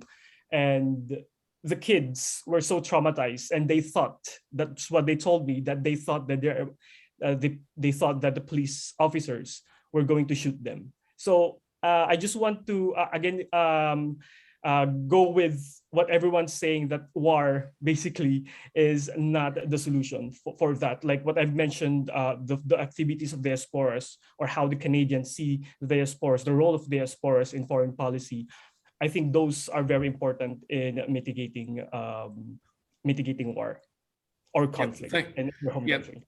Yeah, thanks a lot. And if we have a second, I'm going to come back to you once I go around the room. I really apologize for missing out on you. Now let's go back to I think Yusuf. Yusuf, how can diaspora help mitigate conflicts back home? Yes, thank you so much. I think this is a really great question. I think first of all, the diaspora should actually seize and learn and get new skills and knowledge. In the countries they have, they're living in, particularly in the West, where there are a lot of opportunities. So that will, in the longer term, mitigate their countries of origin. Secondly, there is a awareness. Diaspora really need to know, how to contribute and how to, help their countries of origin, or know how. That's very, very important. Many of them have the wish and willing to support and do something, but they do not know how to do that. So that could depend on the country of origin, how to facilitate and how to empower them and handle. Secondly, it's not only about the diaspora, also it's about the policies related to the diaspora developed by their countries of origin and settlement countries. There should be friendly and constructive policies that could facilitate diaspora in the best ways they can help and contribute to their countries of origin. For instance, in Somalia, and I think also Belen Desta will agree with you, in Ethiopia and Eritrea, many diasporas in the Horn of Africa are willing to contribute, but they are in limbo. They don't know how to do it, and their countries of origin do not have any friendly and constructive policies.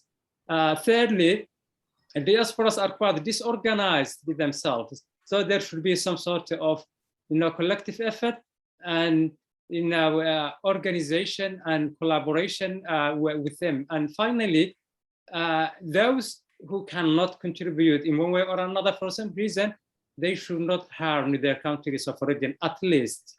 Thank you so much. Thanks very much. I agree with you totally, and especially the point on facilitating the participation of the diaspora. I think sometimes that's what is absent. Paul, we started with you. Let's wrap it with you. Eugene, and it's very difficult to follow all these excellent points made by my fellow panelists. In terms of what the diaspora can do, I would suggest over here, they can continue to support local communities and extended family back home, because their support, both money, but also volunteering and skills, is vital to the economic recovery that's an integral part of peace building. There's also, I think, a responsibility for the diaspora to be careful about how they speak to their communities in these online spaces. And this is true not just of the diaspora, but to everyone. Unfortunately, we have these amazing communications platforms, but social media especially seems to be designed to evoke or incite an emotional response from people. Indeed, it's a way of monetizing that. So it's very easy for conversations to get out of hand and for hatred and division to be incited online. So I think we all have a responsibility to be careful how we speak to each other and express each other. And finally, the final point I'll make is that we need to be more honest about how the diaspora support peace building, and also how they support conflicts. And we should seek to promote the good work they do and mitigate the bad. When it comes to support for conflict, diaspora are at risk of criminal prosecution, and that's entirely reasonable. If I send money or guns to somewhere, I would expect to be prosecuted in law. I think there's a need to be very mindful of that. Finally, the diaspora can play a really useful and important role pushing for accountability and justice in origin and settlement countries, and raising awareness about the needs of affected people back home. Thank you. Thank you very much. We've really taken up more time than was allocated to us. I want to thank the panel very much. I want to apologize to Prime again for giving him so little time to speak. Thank you for the contributions. We started off with the hypothesis that the diaspora has very strong voice, and that this voice is shaping conversations back home. And as we're seeing increasingly, they may also be shaping conflict situations back home, for better or for worse. And I think that we've done a good job in transforming this hypothesis into a thesis that we can really defend. And I'm so glad. It was such a rich discussion. I could leave from here and write a paper with a transcript from this discussion. So thank you very much. Thanks, Valerie. And thanks everyone for hearing us. Unfortunately, we can open up the conversation to the rest of the community here because of time constraints, but I'm sure everyone here is willing to respond to any questions if they're forwarded to them by email. Again, thank you very much, and thanks for making me part of this interesting conversation. Bye. Thank you so much, Eugene. It's always very beautiful the way you're able to bring out the best from a panel. Not much time to go through what is in the chat, but I can take a few reactions from there. I start with this one from Nino Gabadze Gamajoba. In case of Georgian diaspora, they support lots of different political parties, financing cost of surgeries, especially of people coming from poor families, and they directly influence the wealth of the country as they send money back home. If I go a little bit above, I would find out someone say first diaspora should seize opportunities by learning and gaining skills and network that will in the long term mitigate their countries of origin. That's Yusuf Umar. And from Rose Oba says that the diaspora should work with local CSO and local organizations to mitigate the conflict. We can't give out what we don't have, so the diasporan people should also be conscious about their speech and how they talk online and what they share online and things like that. Many more, but this is where we then thank Eugene for doing it. This is where we thank Dr. Priscilla Manjo. This is where we thank Mediaman Are Bate. This is where we thank Prime Illumine, Charlotte Kigetso, hopefully I get it right, Dr. Yusuf Omar, Paul Asquith, Professor Christopher Nso, and other people who made it into any of our panels. But it will not be fair to me if I shut down this Peace Jam today without the big presentation from Mark Alunge. If Mark Alunge is around, can I hear him say hello, Valerie? Oh.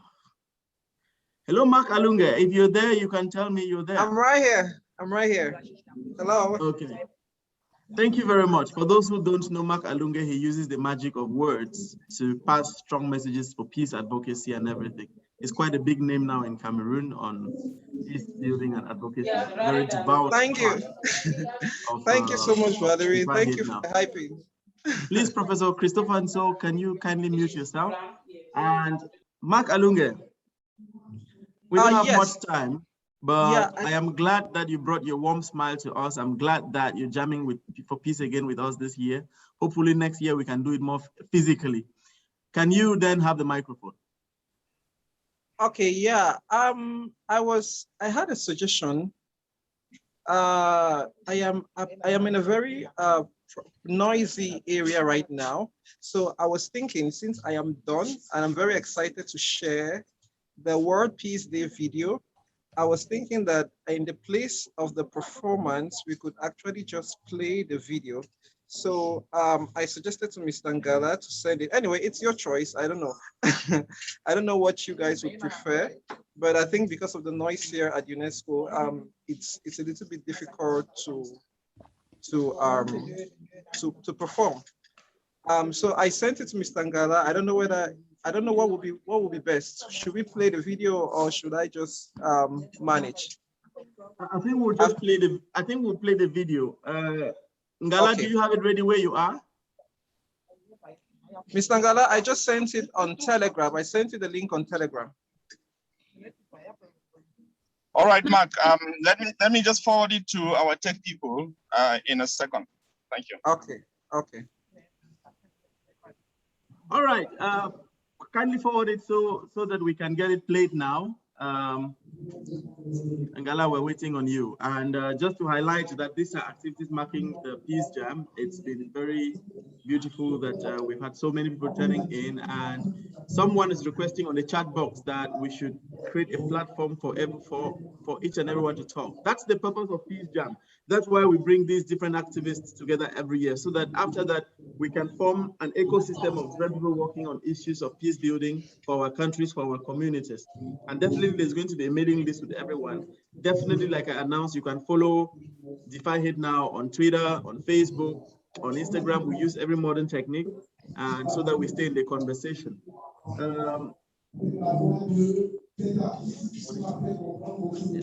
Good. So if Cornelius is ready now with the video, then we can watch Mark Alunga's performance.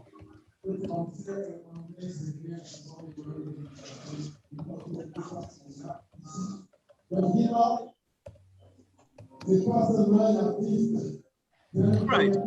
While he's still getting that cue, let me also remind us, on the chat platform has been dropped a link to the questionnaire about the Peace Jam, your evaluation of the Peace Jam, and what you think we should do better next year and what we did well.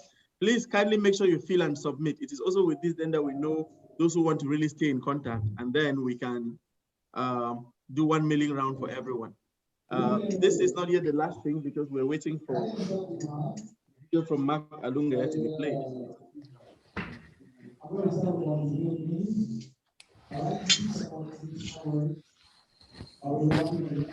Wow. Yes, kindly remember to fill the form, the evaluation form. We'll be happy to read your opinions and everything, because it's from there that we'll know what to do next year. Hopefully with COVID disappearing, we can soon go back to having a physical Peace Jam. All right, the video is on. Happy viewing.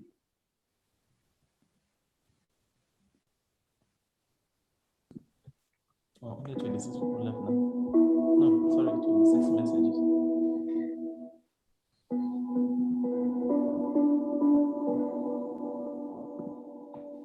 If life be a song, sing it. If life be a game, play it. Life is beauty, enjoy it. When life brings strategy, confront it.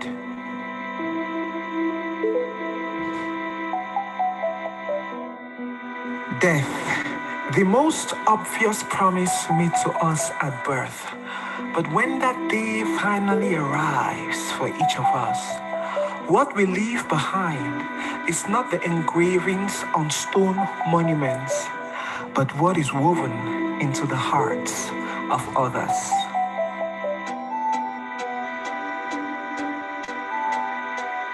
Yes, we've seen more than we can dare to share.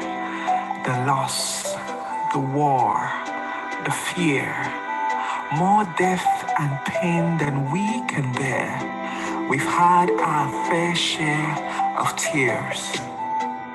But at every given moment, we have two options: to step forward into growth or to stay back in safety.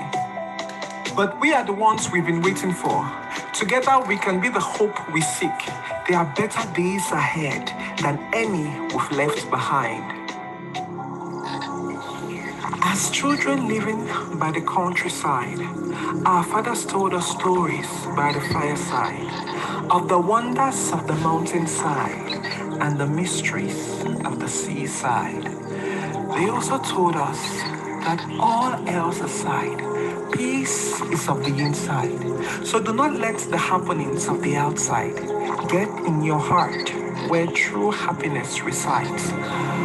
Much like a ship on water, which may only capsize if the water on the outside gets on the inside.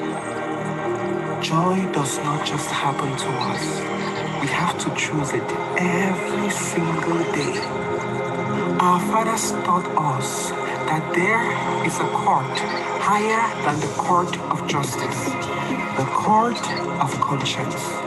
So let honesty and integrity be master and mistress, for they form the base of a healthy soul. If only each of us could see that even in our loneliest hour and in the darkness of our insecurities, the astounding light we still radiate. For even the sun told me that sometimes she feels like nothing but a shadow.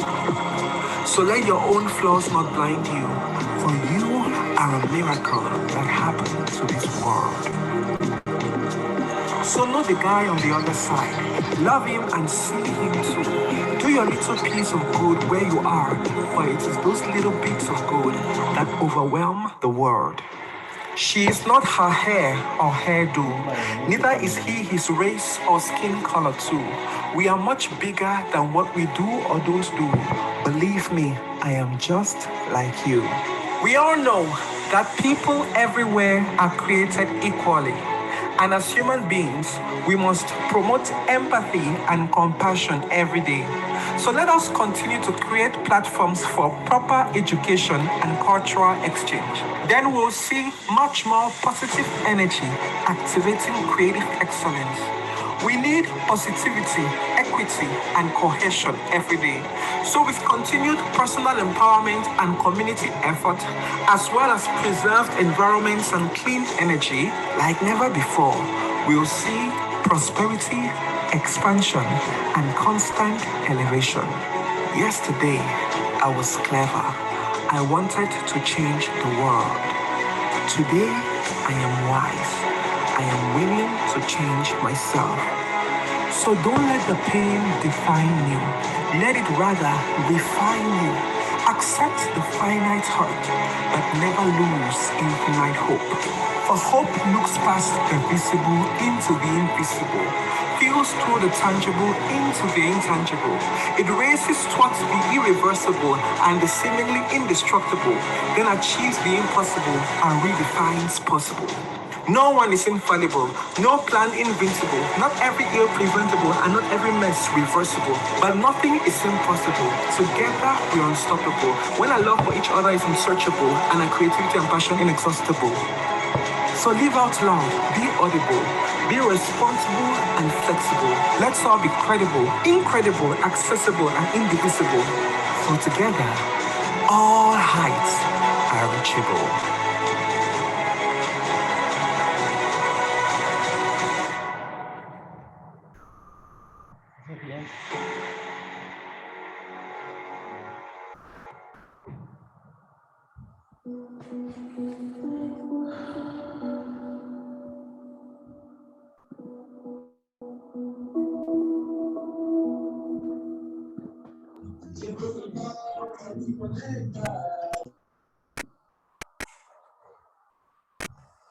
Thank you very much, Mark. Are you there? Oh, Mark Alumni. Okay, that's been a great one from Mark Alumni. I told you the moment he would take over, you would enjoy how he uses words to pass strong messages on peace and things like that. If Mark was there, I would have loved to listen to a word or two from him, but he seems not to be there. If you're there, you indicate. Hello. Good. All right. Thank you so much. Thank you so much for keeping the bar so high again. I'm going to switch off my video. Yeah, sorry, there's a lot of noise here, but it's all right. All right. I was just going to ask the question: how was this realized? Just one question, because we don't have much time. Okay, I wrote this in August, sorry, and we started doing the shooting at the end of August. So we have an incredible team of people who worked really, really hard to produce it. And I just realized now, actually, from the editing that was done, that we still have a few touches to do. So I'm probably going to still do those touches and then do the release, because it's still unlisted. It's not yet released. So it's my wonderful team that I have, a team of very dedicated and very creative people that help me bring those words to life. And I'm really grateful. I don't know what else. It's just their creativity that brought it to life. Yeah. All right, thank you very much, Mark. I am going to be handing over to our lovely coordinator of the Peace Jam 2021, Candy, to say the final word. But since we still have some time, I would like 5 people to say the word peace in their different languages, because that's what we've been doing this year. I would handpick. I see Blaze. I see Honorine. I see Nino. I see the person sitting on Marina Modi's computer. This is 5 people. Can you go on? Oh, Akim.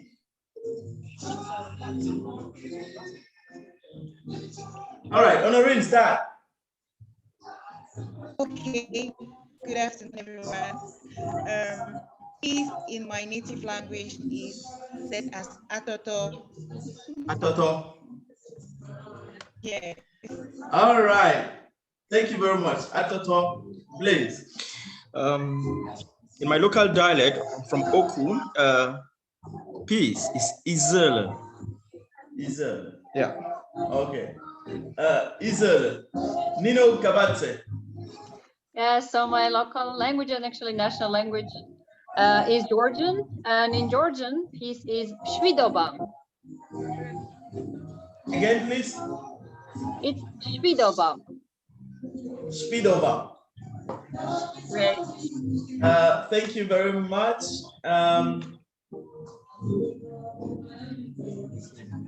Maybe now over to Candy, to the farewell, to the thank you message. Hi, thank you very much. Hello? Can you introduce yourself? Thank you very much. Thank you, everybody. I sort of had a whole list of everybody I should thank, but now it's so much. Thank you, all of you, for coming. Specifically, thank you to the panelists, panel 1 and panel 2, to the artists. Thank you, especially because you also prepared, you took a lot of your time to, prepare for this. Thank you.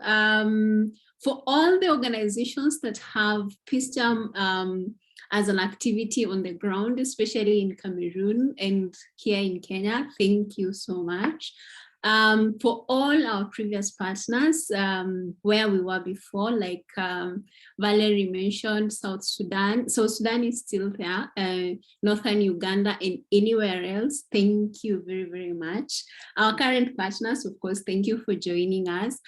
And all of you who came here. I think if you hadn't come, Peace Jam wouldn't be what it is. So thank you very, very much for actually honoring our invitation. And yeah, we hope to do something better next year or something different. And we hope we can involve you somehow. Thank you. Valerie? Thank you very much for that word, Candy.